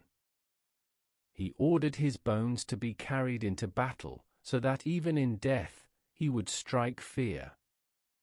He was buried at Westminster with the inscription, "Here lies Edward, the hammer of the Scots." Keep faith. His son, Edward II, inherited the crown, but not the strength. The age of conquest was not yet over. But it would soon give way to crisis. Edward II was not his father's son in spirit. Where Edward I had been stern and commanding, his heir was indecisive, emotional, and drawn to favorites who stirred resentment in the nobility. He inherited a kingdom stretched by war and expectation, and quickly lost control of both. His reign began with a break from his father's legacy. He reversed policies, dismissed advisers, and lavished honors on Piers Gaveston, a nobleman of minor standing and flamboyant character. Gaveston was witty, extravagant, and deeply unpopular among the barons. The nobles, already wary of centralized power, viewed Gaveston as a threat. They demanded his exile. Edward resisted. Tensions escalated. In 1312, a group of lords led by the Earl of Warwick captured Gaveston. He was executed without trial. The king never forgave them. But he lacked the strength to avenge his favorite directly. Then came the greatest humiliation. In 1314, Edward led a campaign to reclaim Scotland, now under the leadership of Robert the Bruce. At Bannockburn, near Stirling, the English army outnumbered the Scots, but lacked unity and skill. Over 2 days of brutal fighting, Edward's forces were routed. The king fled the field. Scotland was lost. At home, famine swept the land. Rain fell endlessly in 1315 to 1317, crops failed, prices soared. The poor starved. The king, unable to act decisively, watched his popularity crumble. Edward clung to new favorites, the Despencer family. Their rise mirrored Gaveston's fall. They amassed wealth and influence, stirring a second baronial revolt. Led by Roger Mortimer, the opposition sought to curb royal power once again. In 1321, civil war broke out. Edward triumphed briefly, executing the rebel leaders. But his harsh reprisals deepened the rift between crown and country. Then, in 1326, came the final blow, not from the barons, but from his own queen. Isabella of France, long humiliated by Edward's neglect and the Despencer's dominance, formed an alliance with Mortimer while in exile. She landed in England with a small army. Nobles defected. Towns opened their gates. The king fled. Edward was captured, deposed by Parliament, the first time an English king was formally removed by political process. His son, the young Edward III, was declared king. Edward II was imprisoned at Berkeley Castle. In 1327, he died under mysterious and grim circumstances, perhaps murdered, perhaps simply allowed to waste away. His reign had brought dishonor and division. But in his fall, England learned that even kings could be held to account. The stage was now set for redemption. The boy king, Edward III, would soon prove to be one of the most formidable monarchs of the Middle Ages. Edward III ascended the throne in 1327 under a shadow, not by inheritance alone, but through the forced abdication of his father. At just 14, he reigned in name while real power rested in the hands of his mother, Isabella, and her ally and lover, Roger Mortimer. But Edward was no puppet. In 1330, at the age of 18, he struck. With loyal companions, he seized Mortimer in a daring night raid at Nottingham Castle. Mortimer was executed for treason. Isabella was placed under comfortable house arrest. The young king now ruled in his own right. His reign would mark a turning point in English history. Edward was tall, charismatic, and ambitious. He revived the ideals of chivalry, founded the Order of the Garter, and surrounded himself with knights and poets who envisioned a reborn English greatness. Yet his vision was not confined to tournaments and legend. It was a vision of conquest. In 1337, Edward laid claim to the French crown through his mother, Isabella, a daughter of the late French king. The French rejected his claim. The stage was set for what would become the 100 Years' War, a prolonged and bitter conflict between two kingdoms vying for dominance in Europe. Edward's early campaigns were stunning. In 1346, at the Battle of Crécy, his forces, outnumbered and on foreign soil, defeated the flower of French chivalry. The key lay in discipline, position, and the longbow. Welsh archers, trained from boyhood, unleashed storms of arrows that shattered French cavalry. That same year, Edward's son, just 16 and known later as the Black Prince, led the assault at Crécy with Valor. He was knighted on the field, setting the tone for a career of martial brilliance. Then came the siege of Calais. After nearly a year, the port fell to the English in 1347. It would remain under English control for over 2 centuries. Back home, glory was dimmed by terror. In 1348, the Black Death arrived. The plague swept through villages and towns, killing perhaps a third of the population. No one was spared, rich or poor, peasant or lord. Entire communities vanished. Fields lay fallow. Labourers became scarce. The world shifted.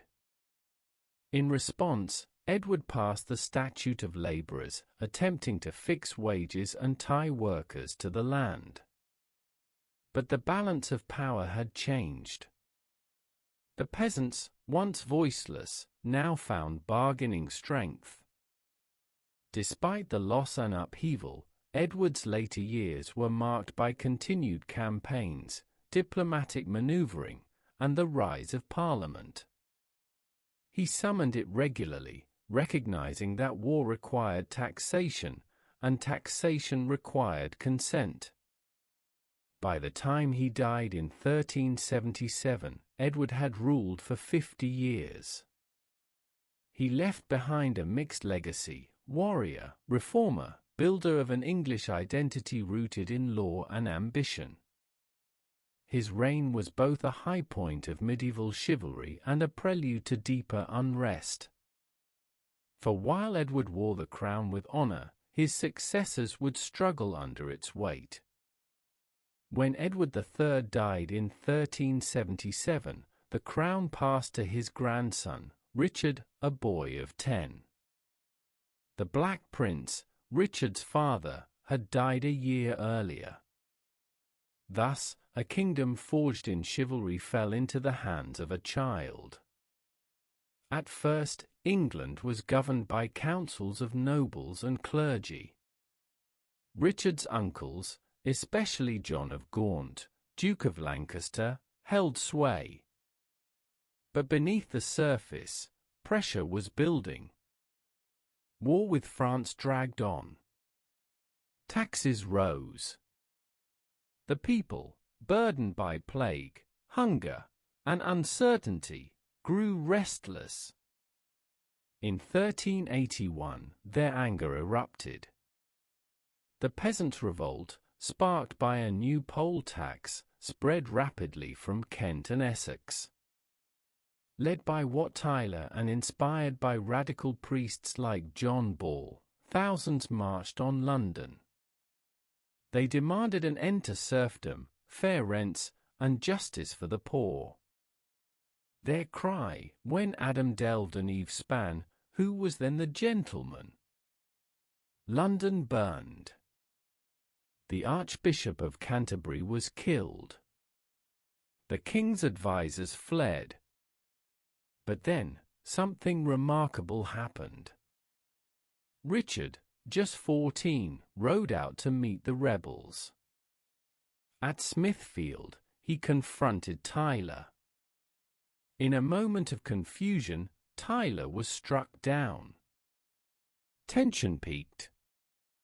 Richard, calm and bold, turned to the crowd and declared, "I am your king.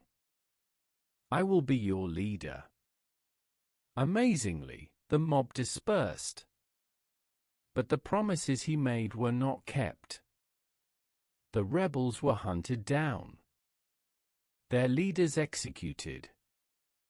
The old order reasserted itself. Richard had shown courage, but also learned the power of spectacle and deceit. As he grew older, he sought to rule alone. He surrounded himself with favorites. He demanded obedience. He believed deeply in divine right, that the king was chosen by God, above the law. His rule became erratic, often vindictive. In 1387, a group of nobles, the Lords Appellant, rose against him, accusing his court of corruption. In the merciless Parliament of 1388, many of Richard's allies were executed. The king's power was broken, temporarily. But Richard never forgot. In 1397, he struck back.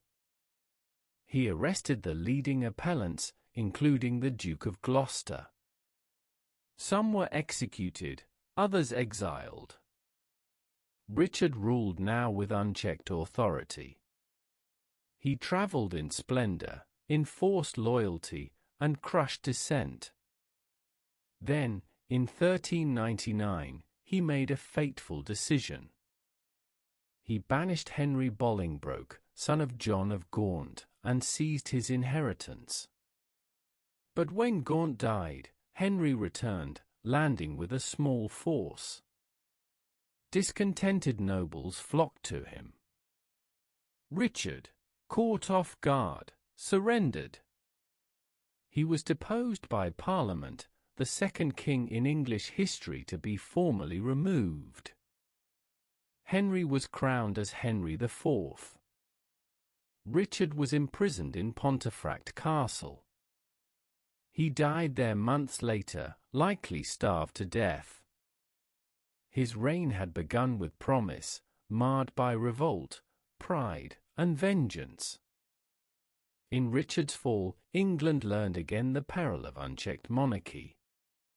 A new dynasty now stood at the helm, the House of Lancaster. But peace would not follow. In 1399, Henry Bolingbroke claimed the throne as Henry IV, the first king of the House of Lancaster. His reign began with uneasy cheers. Though welcomed by many, his path to power, through rebellion and the deposition of an anointed king, cast a long and troubling shadow. Henry's legitimacy was questioned from the start. He was a capable soldier, firm in rule, and politically astute.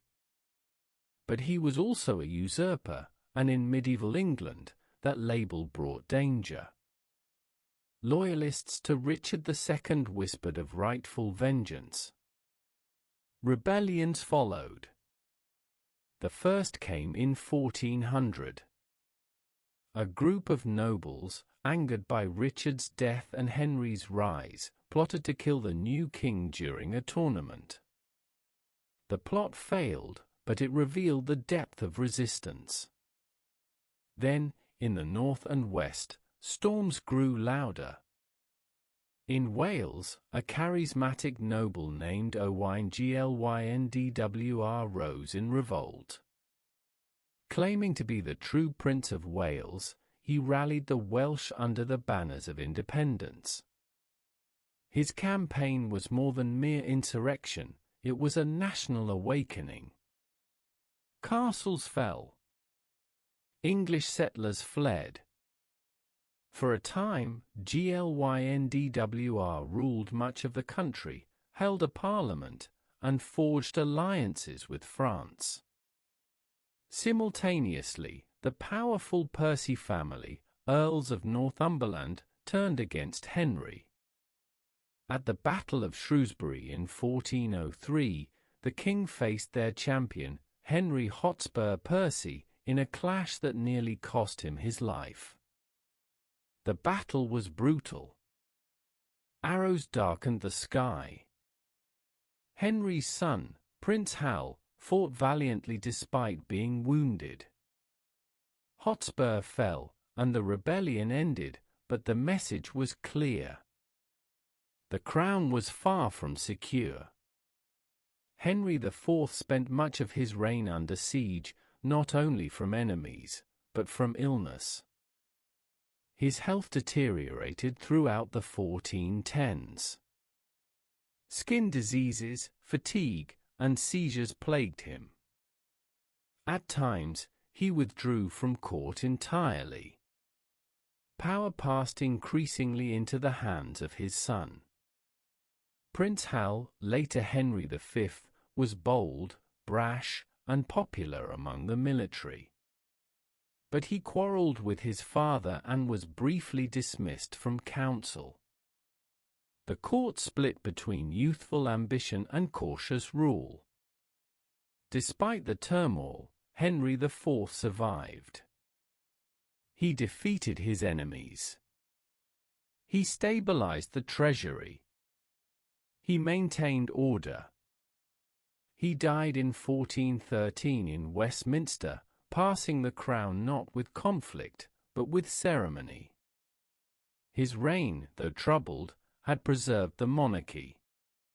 But it was his son, handsome, eloquent, and hungry for glory, who would raise it to heights not seen since the days of Edward III. When Henry V took the throne in 1413, he brought with him a clarity of purpose rarely seen in English kings. Young, Intelligent and seasoned in battle, he sought to end internal division and restore the grandeur of England, not only at home, but across the Channel. His reign began with reconciliation. He reburied Richard II in Westminster Abbey, acknowledging his royal blood and calming old wounds. He welcomed former enemies into his service, healing the rifts of his father's troubled reign. Parliament supported him. The Church, threatened by reformers like the Lollards, rallied behind a king who promised order. But Henry's true ambitions lay in France. He revived his great-grandfather Edward III's claim to the French crown. France, then plagued by civil war between the Armagnacs and the Burgundians, seemed vulnerable. In 1415, Henry sailed with his army and besieged the port of Harfleur. The siege was hard. Disease spread. Many men died. But the town fell. Then, with a weakened force, Henry marched toward Calais. The French army, vastly superior in number, blocked his path. On a muddy field near a village called Agincourt, the two armies met on October 25, St. Crispin's Day. The French nobility charged, weighted in armor and pride. But the ground was soft, churned by rain.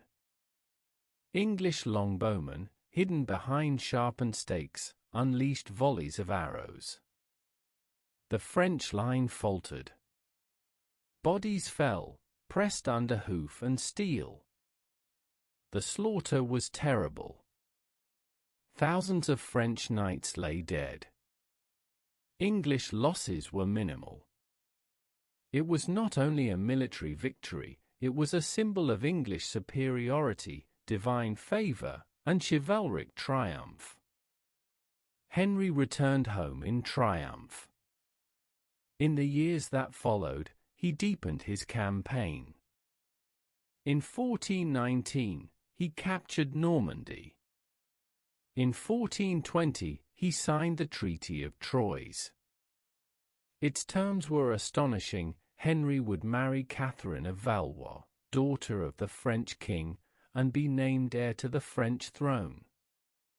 For a moment, it seemed that England might rule both realms. But fate intervened.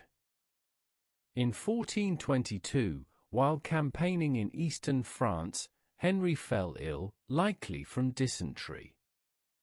He died at the age of 35, never having ruled as King of France. His infant son, Henry VI, inherited both crowns. But a child could not hold what a warrior had won. The flame of conquest would flicker, and a long, bitter dusk would settle over the realm. Henry VI became king in 1422 while still in the cradle, barely 9 months old. He inherited not just the throne of England, but the title of King of France, by the terms of the Treaty of Troyes. Yet this twin crown was a fragile wreath, woven more from ambition than reality. In England, his uncle, the Duke of Gloucester, acted as protector. In France, his other uncle, the Duke of Bedford, commanded armies to defend the hard-won territories. At first, their efforts held. But the tide of fortune turned. In 1429, a peasant girl appeared, claiming visions from saints and a divine mission to save France. Her name was Joan of Arc. She lifted the siege of Orleans, inspired French forces, and led the Dauphin to Reims, where he was crowned Charles VII. Though Joan was captured and executed by the English in 1431, her flame reignited French resistance. The war that had once favored the English now moved against them. One by one, cities were lost. Normandy fell. Bordeaux surrendered.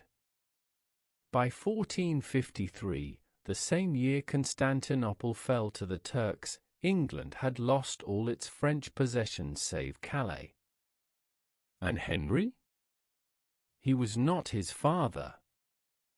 Gentle, pious, and withdrawn, Henry VI was more suited to a monastery than a throne. He loved books and prayer, not councils or campaigns. His marriage to Margaret of Anjou brought a formidable queen to court, but also deepened factional divisions. In 1453, the king suffered a mental collapse, silent, unresponsive, for over a year. During this void, the Duke of York, Richard Plantagenet, rose to prominence as protector. Factions hardened, Yorkists and Lancastrians. Supporters of the Queen and defenders of the Duke circled each other, warily. Then, in 1455, the simmering tension boiled over. At St. Albans, the houses of Lancaster and York drew swords against each other. It was the first battle of a civil war that would last for over 3 decades, the Wars of the Roses. Henry was king in name, but a pawn in reality, passed between captors, restored and removed like a piece on a board. At times imprisoned, at times restored, his reign was chaos made flesh. In 1470, with help from the Earl of Warwick, the kingmaker, Henry briefly reclaimed the throne. But it did not last. In 1471, Edward IV of York crushed the Lancastrians at Tewkesbury. Henry's only son was killed in battle. Days later, the king himself died in the Tower, likely murdered. His life had begun with hope, with 2 crowns and a promise of peace. It ended in darkness, the last king of the House of Lancaster, quiet, holy, and broken. Now the House of York ruled. But the roses had not yet ceased their bleeding.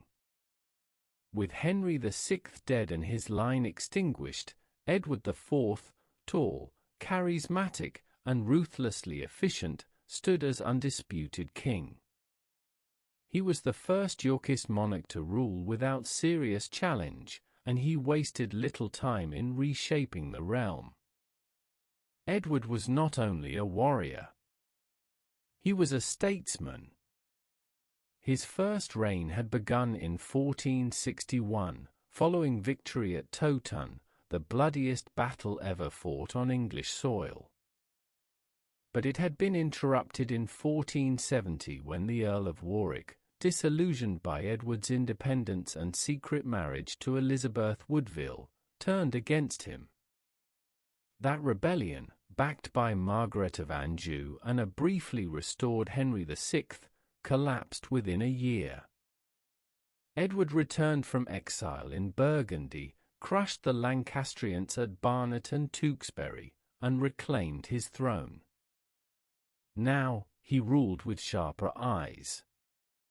He rewarded loyalists, curbed overmighty subjects, and strengthened royal finances.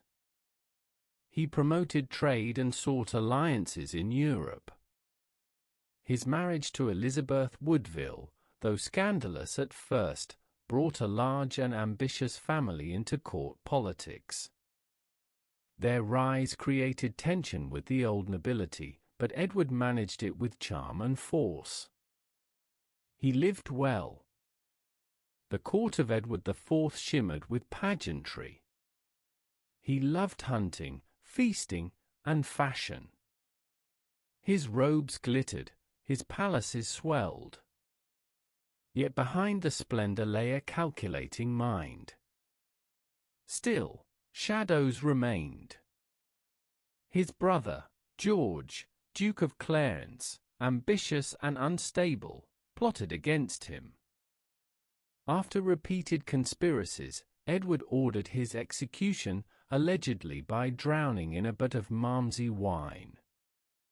Whether fact or fable, it captured the fatal dance of loyalty and power. But Edward's greatest miscalculation came not in life, but in death. He died suddenly in 1483, aged just 40. His heir, Edward V, was a boy of 12.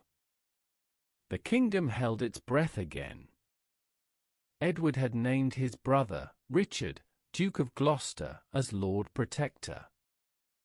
Richard had been loyal, brave, and quiet during his brother's reign. But now, with the king dead and a child heir vulnerable, ambition stirred. Richard intercepted the young king en route to London. He lodged him in the Tower, then still a royal residence. Parliament declared Edward's marriage invalid, making the princes illegitimate. And so Richard took the crown. He became Richard III. The young Edward V and his brother were never seen again. What followed would haunt England for generations, not merely the vanishing of royal blood, but the turning of faith to fear, and of victory to treachery. The Wars of the Roses, once thought ended, would find one final, fateful chapter. Richard III rose to the throne in 1483 under a cloud of suspicion. He had been the loyal brother of Edward IV, a defender of the North, and a man of known ability. But in seizing the crown from his nephew and the Woodville family, he set in motion events that would define his legacy and his downfall. The disappearance of the two princes, Edward V and his younger brother Richard, became the most haunting mystery of English history. Whether they were murdered, and by whom, has never been definitively answered. But public suspicion settled quickly on Richard. To his supporters, he was a restorer of order. To his enemies, a usurper and a child killer. Yet Richard governed with purpose. He enacted legal reforms, ensuring fairer trials and protections against unlawful property seizures. He improved access to justice, especially for the poor. He called frequent councils and enforced discipline among his nobles. He even showed piety and restraint in personal life. But no good governance could erase the taint of how he came to power. Rebellion flared almost immediately. In 1483, a plot led by the Duke of Buckingham sought to restore Henry Tudor, a distant Lancastrian claimant exiled in Brittany. Though the rising failed, it showed how fragile Richard's hold on the crown truly was. For 2 years, he ruled under growing strain, battling rumors, conspiracies, and the weight of his own conscience.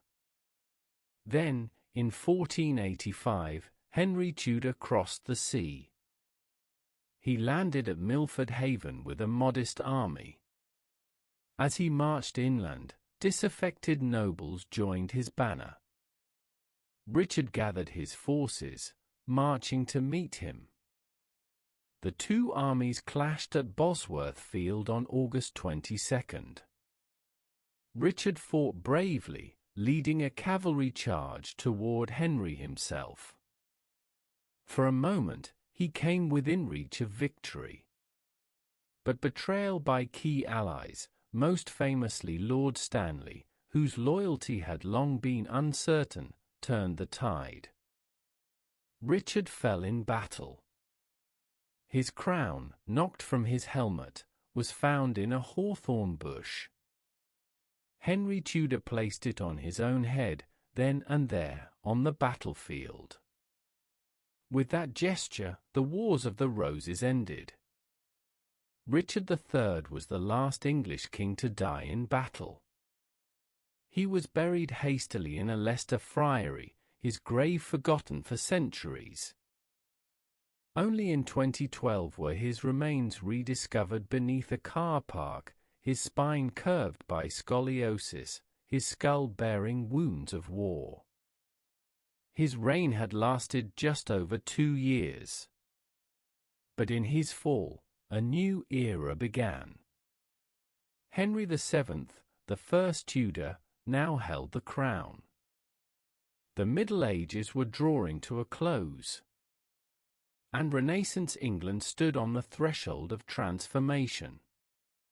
Henry Tudor, crowned Henry VII on the battlefield at Bosworth, emerged from the chaos of civil war with a singular aim: to bring lasting stability to a fractured kingdom.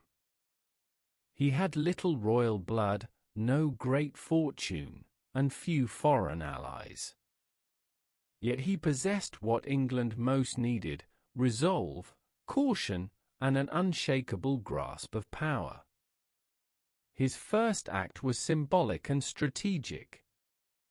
He married Elizabeth of York, eldest daughter of Edward IV, uniting the warring houses of Lancaster and York. Their union gave rise to the Tudor rose, red and white intertwined, and marked the end of dynastic bloodshed. But unity was a fragile hope. Challenges to his reign appeared swiftly. Pretenders arose, most notably Lambert Simnel, who claimed to be the Earl of Warwick, and later Perkin Warbeck, who claimed to be Richard, the younger of the vanished princes in the Tower. Both gained foreign backing. Both were eventually defeated. Henry dealt with threats not through vengeance, but calculated mercy and control. He pardoned some rebels, executed others, and relied on surveillance and bonds, legal financial penalties that bound nobles to loyalty. It was governance by quiet pressure. He also rebuilt the kingdom's finances. The treasury, depleted by war and waste, was restored through prudent taxation and efficient administration. Henry's agents collected dues with unflinching diligence. His court grew known for its frugality and order. The merchant class flourished under his favor. Trade expanded, and the cloth industry boomed. Yet Henry remained wary.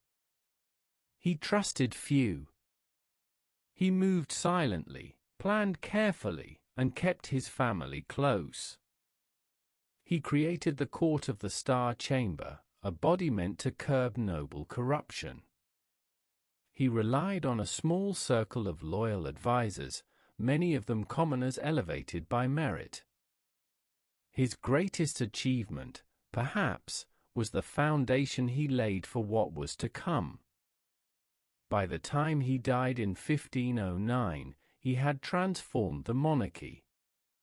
He left behind a strong government, a solvent treasury, and a secure dynasty. The Tudors were no longer upstarts. They were kings in truth. His son, Henry VIII, would inherit more than a crown.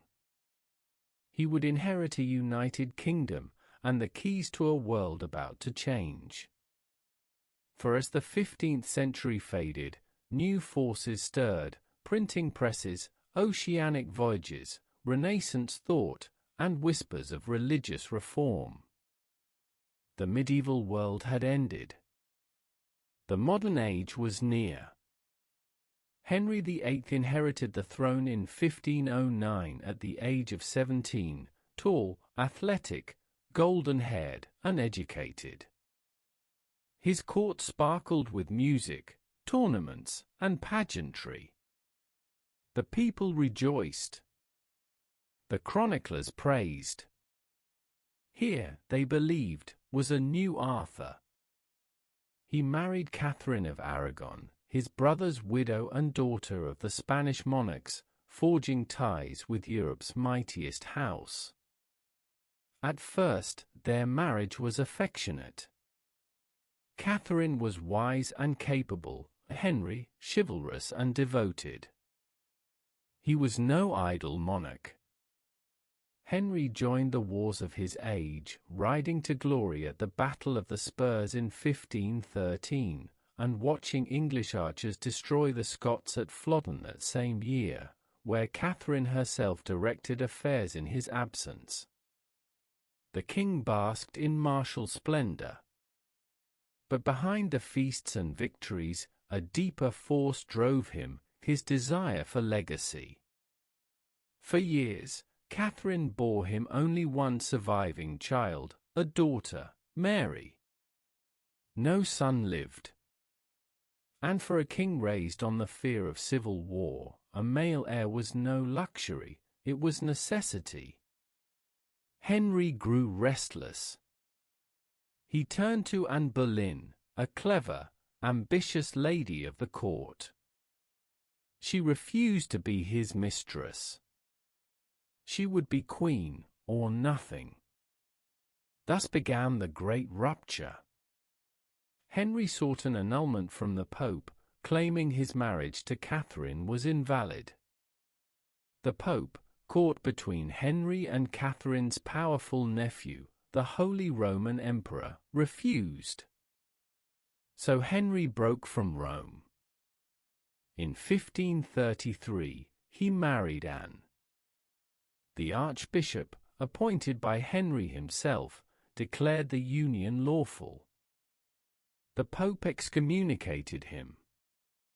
In response, Parliament passed the Act of Supremacy, naming the King supreme head of the Church in England.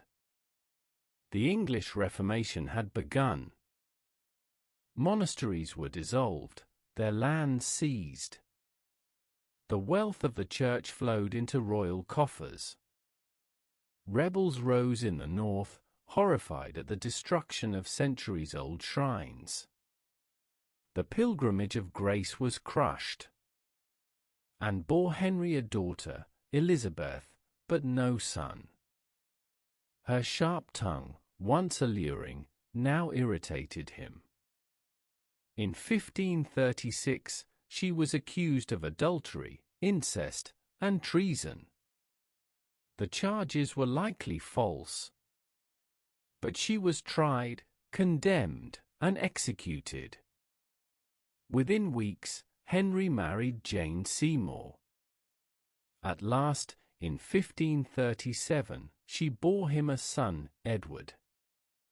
Jane died soon after, and Henry mourned her deeply. His later marriages, 6 in total, reflected the decline of his youth and the rise of paranoia. He divorced Anne of Cleves, executed Catherine Howard, and outlived Catherine Parr. In body, Henry changed too.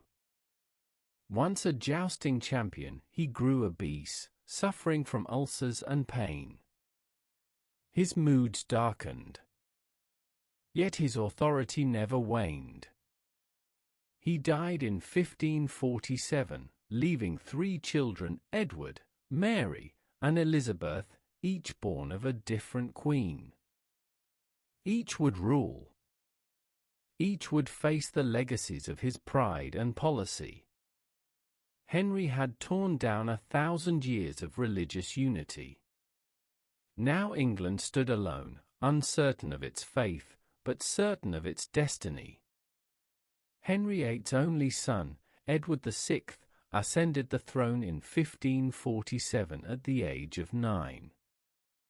Pale and intelligent, he was raised in the new Protestant faith and surrounded by reformers. Though he reigned for just 6 years, his time on the throne transformed the soul of England. Edward's realm was ruled by regents, first his uncle, Edward Seymour, Duke of Somerset, and then the more austere John Dudley, Duke of Northumberland. Both governed in his name, but the boy king played an active role, especially in matters of faith. Under Edward, the English Church moved further from Rome. The Latin Mass was replaced with English prayer. Altars were torn down. Images and relics were destroyed.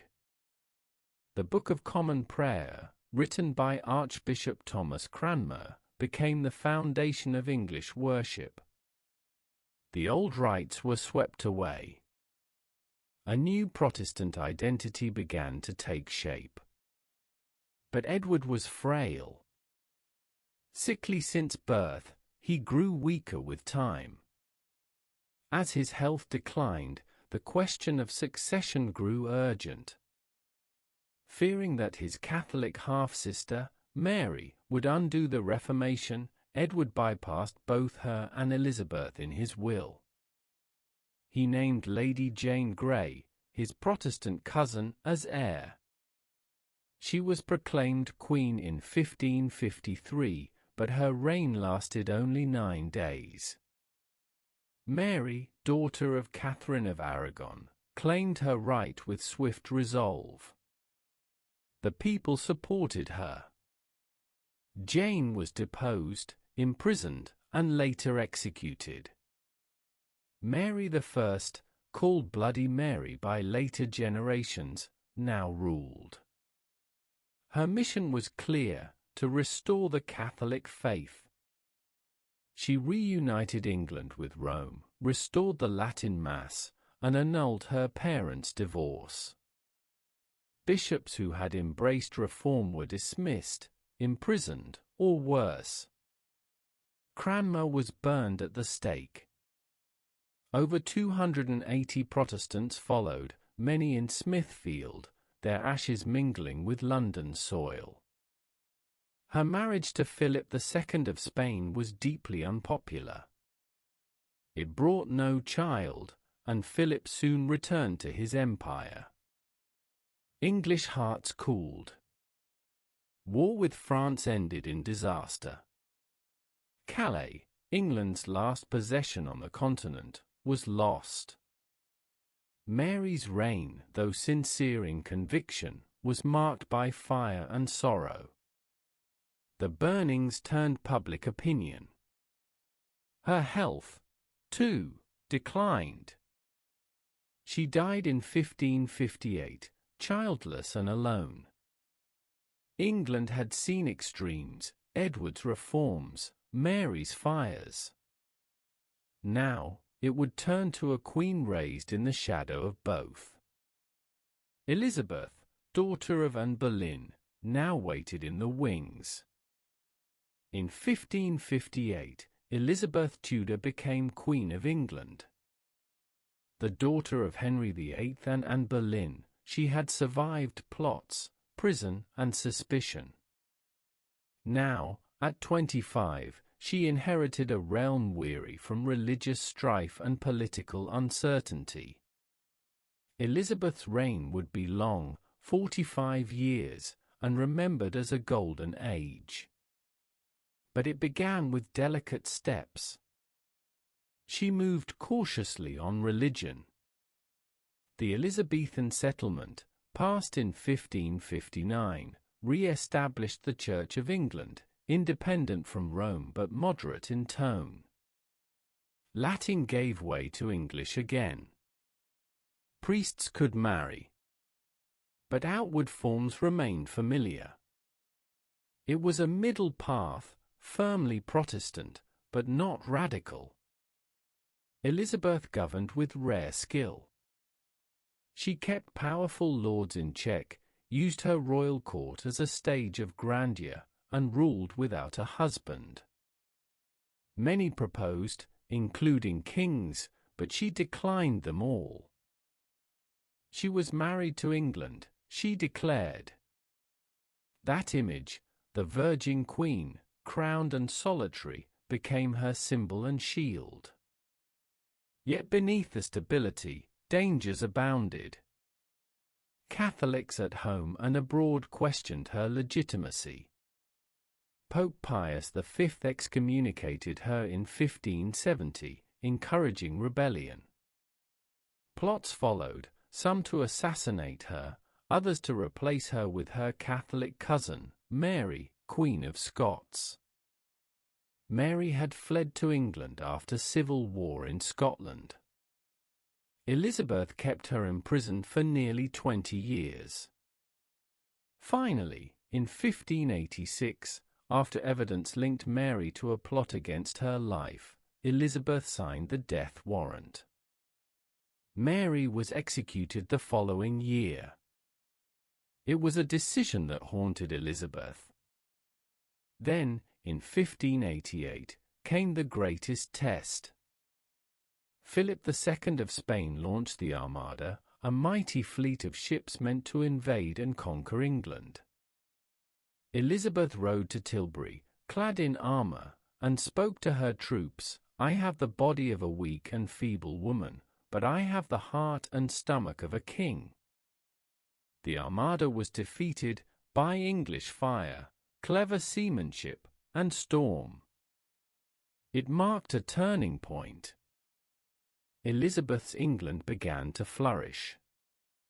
Poetry and drama reached new heights. Shakespeare, Marlowe, and Spenser shaped the English tongue. Explorers like Drake and Raleigh sailed to the New World, planting the seeds of empire. Trade expanded. London grew. But not all was golden. Poverty remained. Ireland resisted English rule. The Queen's ministers aged. Elizabeth, too, grew older, lonelier. She never named a successor. Yet her choice was understood. When she died in 1603, unmarried and childless, the Tudor line ended. But the throne passed peacefully to James VI of Scotland, son of Mary, Queen of Scots, who became James I of England. Elizabeth left a united realm, proud and Protestant, its people speaking a language newly rich with possibility. The medieval world was gone. The age of modern England had begun. When Elizabeth died in 1603, the Tudor line ended, but a new dynasty began. James VI of Scotland, son of Mary, Queen of Scots, became James I of England. For the first time, England and Scotland shared a single monarch. James called it a union of the crowns, though in truth the two kingdoms remained legally distinct. He had ruled Scotland since infancy and brought with him the experience of governance, a belief in divine kingship, and a sharp, scholarly mind. He fancied himself a peacemaker, philosopher, and author. He was also awkward, prone to favoritism, and viewed with suspicion by his new subjects. One of his greatest legacies was the King James Bible. Commissioned in 1604 and published in 1611, it became the most enduring English translation of the Scriptures, rich in rhythm and clarity, deeply influential on the English language and Protestant identity. Yet beneath the surface, tensions festered. The king's views on monarchy were absolutist. He believed kings were accountable only to God, not to Parliament. This troubled the Commons, whose sense of rights and representation was growing. Religious divisions deepened. James was Protestant but lenient toward Catholics at first. Many hoped for tolerance.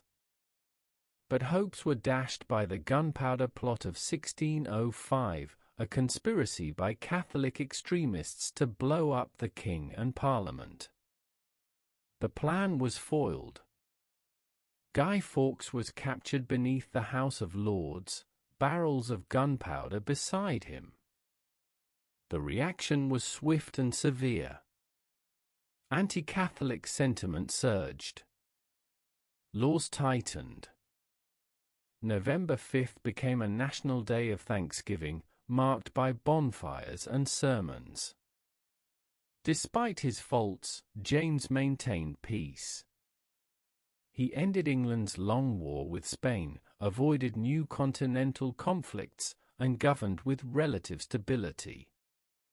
He patronized arts and learning, supported playwrights and philosophers, and maintained a relatively modest court. But his favoritism, especially toward court favorites like the Duke of Buckingham, drew resentment. So too did his constant need for funds, leading to recurring tension with Parliament.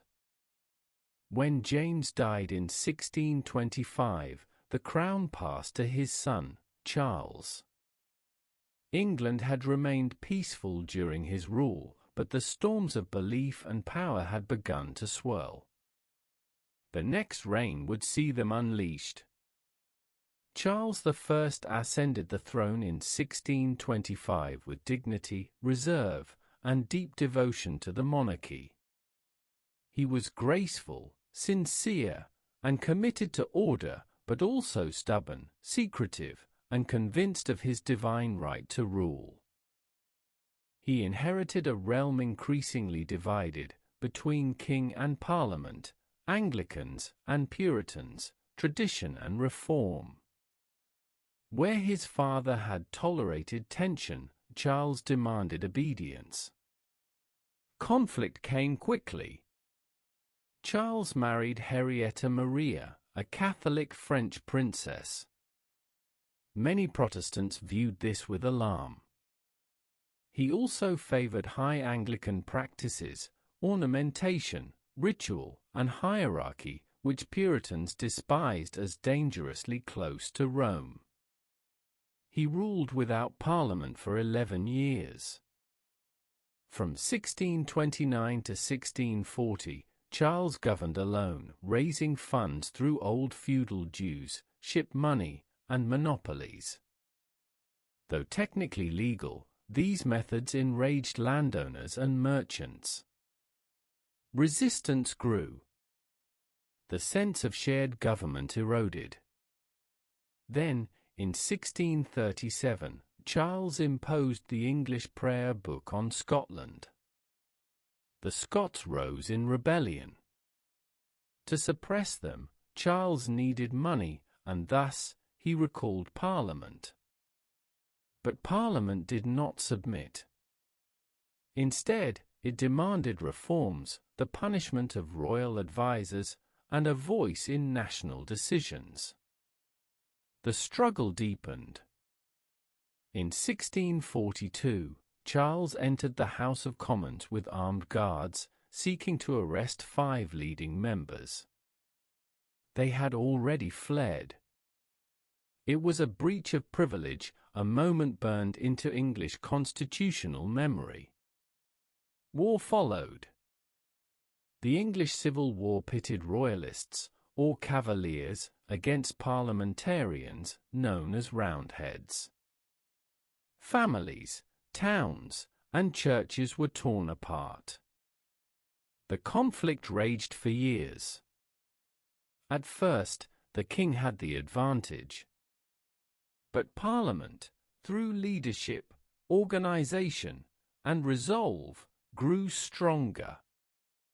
Under Oliver Cromwell, a stern and devout Puritan general, the new model army emerged, disciplined, religious, and fierce. In 1645, Charles was defeated at Naseby. He surrendered, negotiated, stalled, and plotted. In 1649, after secret dealings and a second war, Parliament brought him to trial. It was unprecedented, a king charged with treason by his own subjects. Charles defended himself with dignity, refusing to recognize the court. But the verdict was foregone. On January 30, 1649, Charles I was executed outside the banqueting house in Whitehall. He wore 2 shirts to keep from shivering in the cold, lest any mistake it for fear. His last words, "I am the king, my blood is the blood of the people." With his death, monarchy was abolished. England became a republic.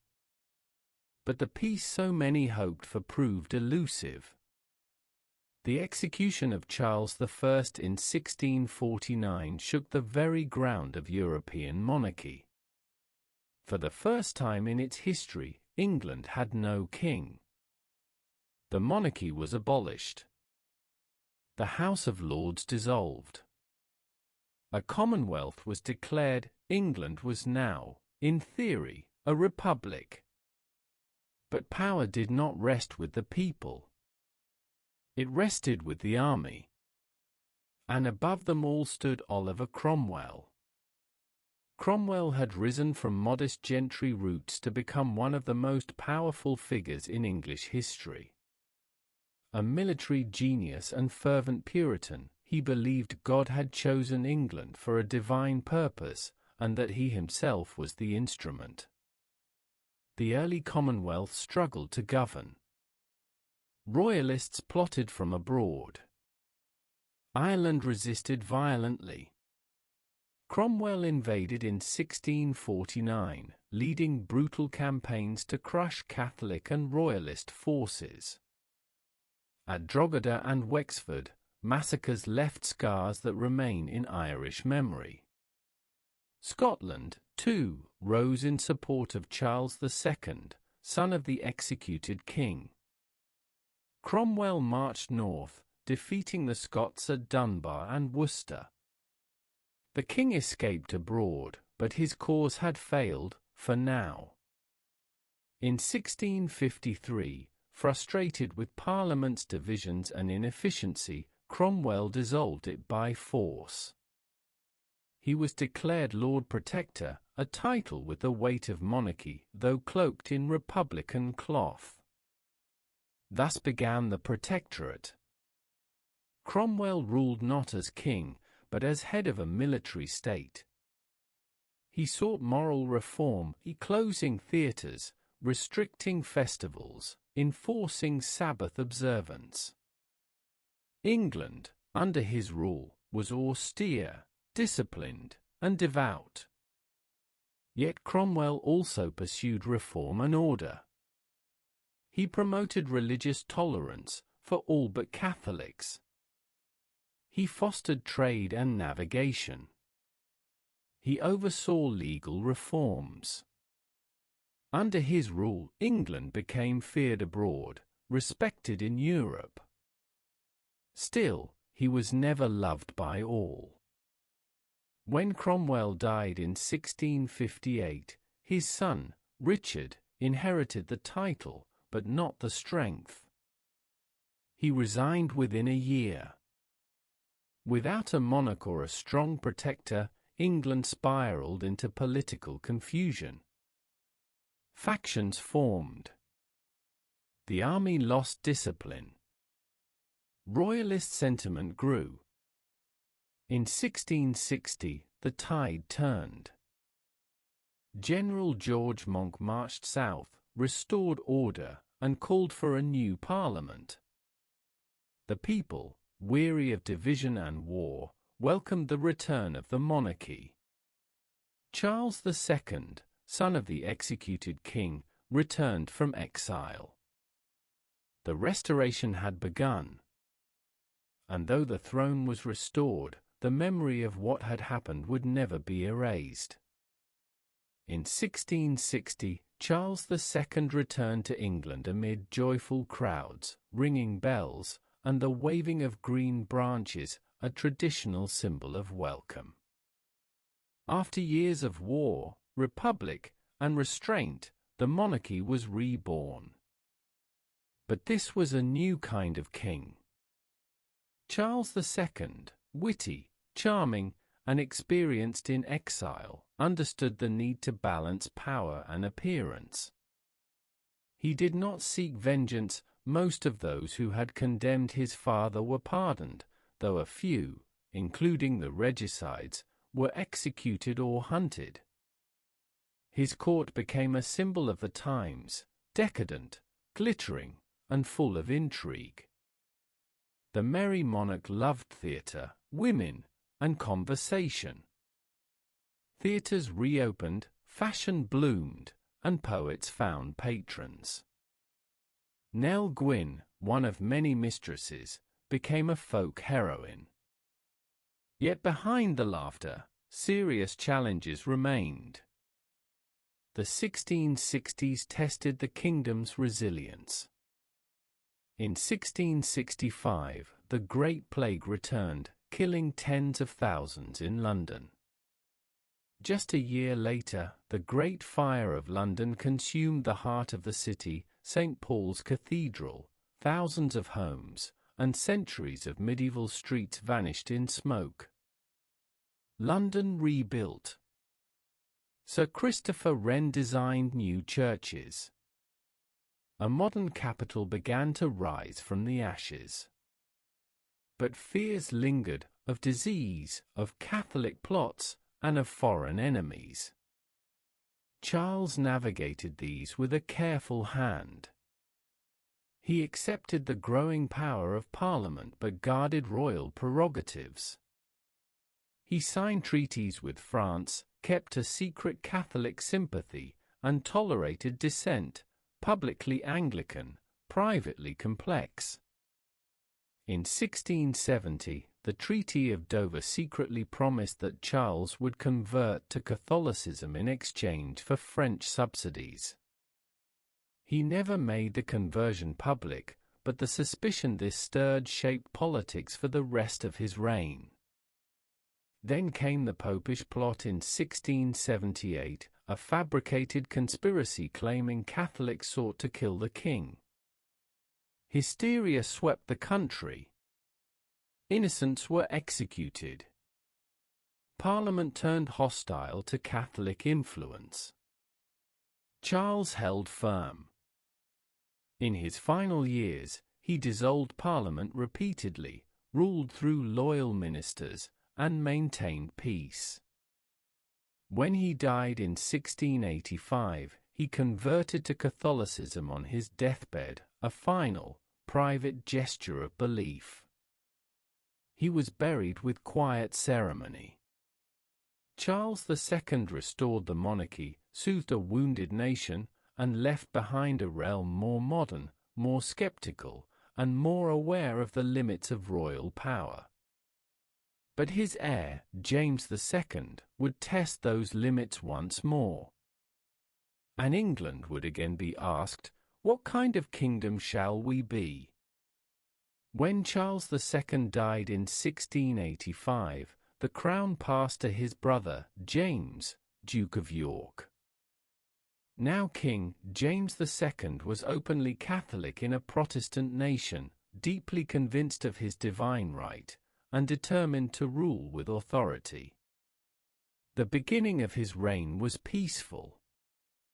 A rebellion by Charles's illegitimate son, the Duke of Monmouth, was swiftly crushed. Monmouth was executed, and his supporters faced brutal reprisals. Yet James's strength masked a deeper fragility. He dismissed Parliament. He surrounded himself with Catholic advisers.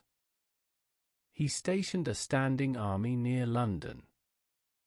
He issued the Declaration of Indulgence, suspending laws against Catholics and dissenting Protestants alike.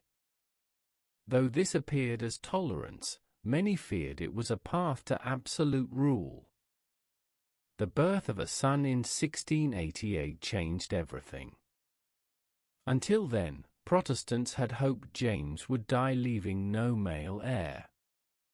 His daughter Mary, married to the Dutch Protestant William of Orange, stood next in line. But the newborn boy, James Francis Edward, meant a Catholic dynasty now loomed. The nation turned. A group of nobles, known as the Immortal Seven, invited William to invade. William landed with a fleet. James, stunned by the swift collapse of support, fled. His army deserted. Even his daughter, Anne, abandoned him. James was captured but allowed to escape to France. He lived the rest of his life in exile. Parliament now faced a question never before openly considered: Who has the right to rule? They answered it in 1689. They offered the crown jointly to William and Mary. In return, the new monarchs accepted a Bill of Rights, a foundational document limiting royal power, guaranteeing parliamentary authority, and setting principles of individual liberty. It was not a violent revolution, but it was a revolution of ideas. The Glorious Revolution, as it came to be known, ended centuries of divine right monarchy. The crown was no longer above the law, but subject to it. Parliament, once merely consultative, now held the keys to taxation, war, and succession. England had changed. No more would kings rule unchecked. And so, the medieval arc of English monarchy closed, an arc that had stretched from Norman Conquest through Angevin Empire, Civil War, Tudor fire, and Stuart upheaval. What began in conquest had ended in compromise. The stage was now set for a new era of enlightenment, empire, and industrial might. But that is another story.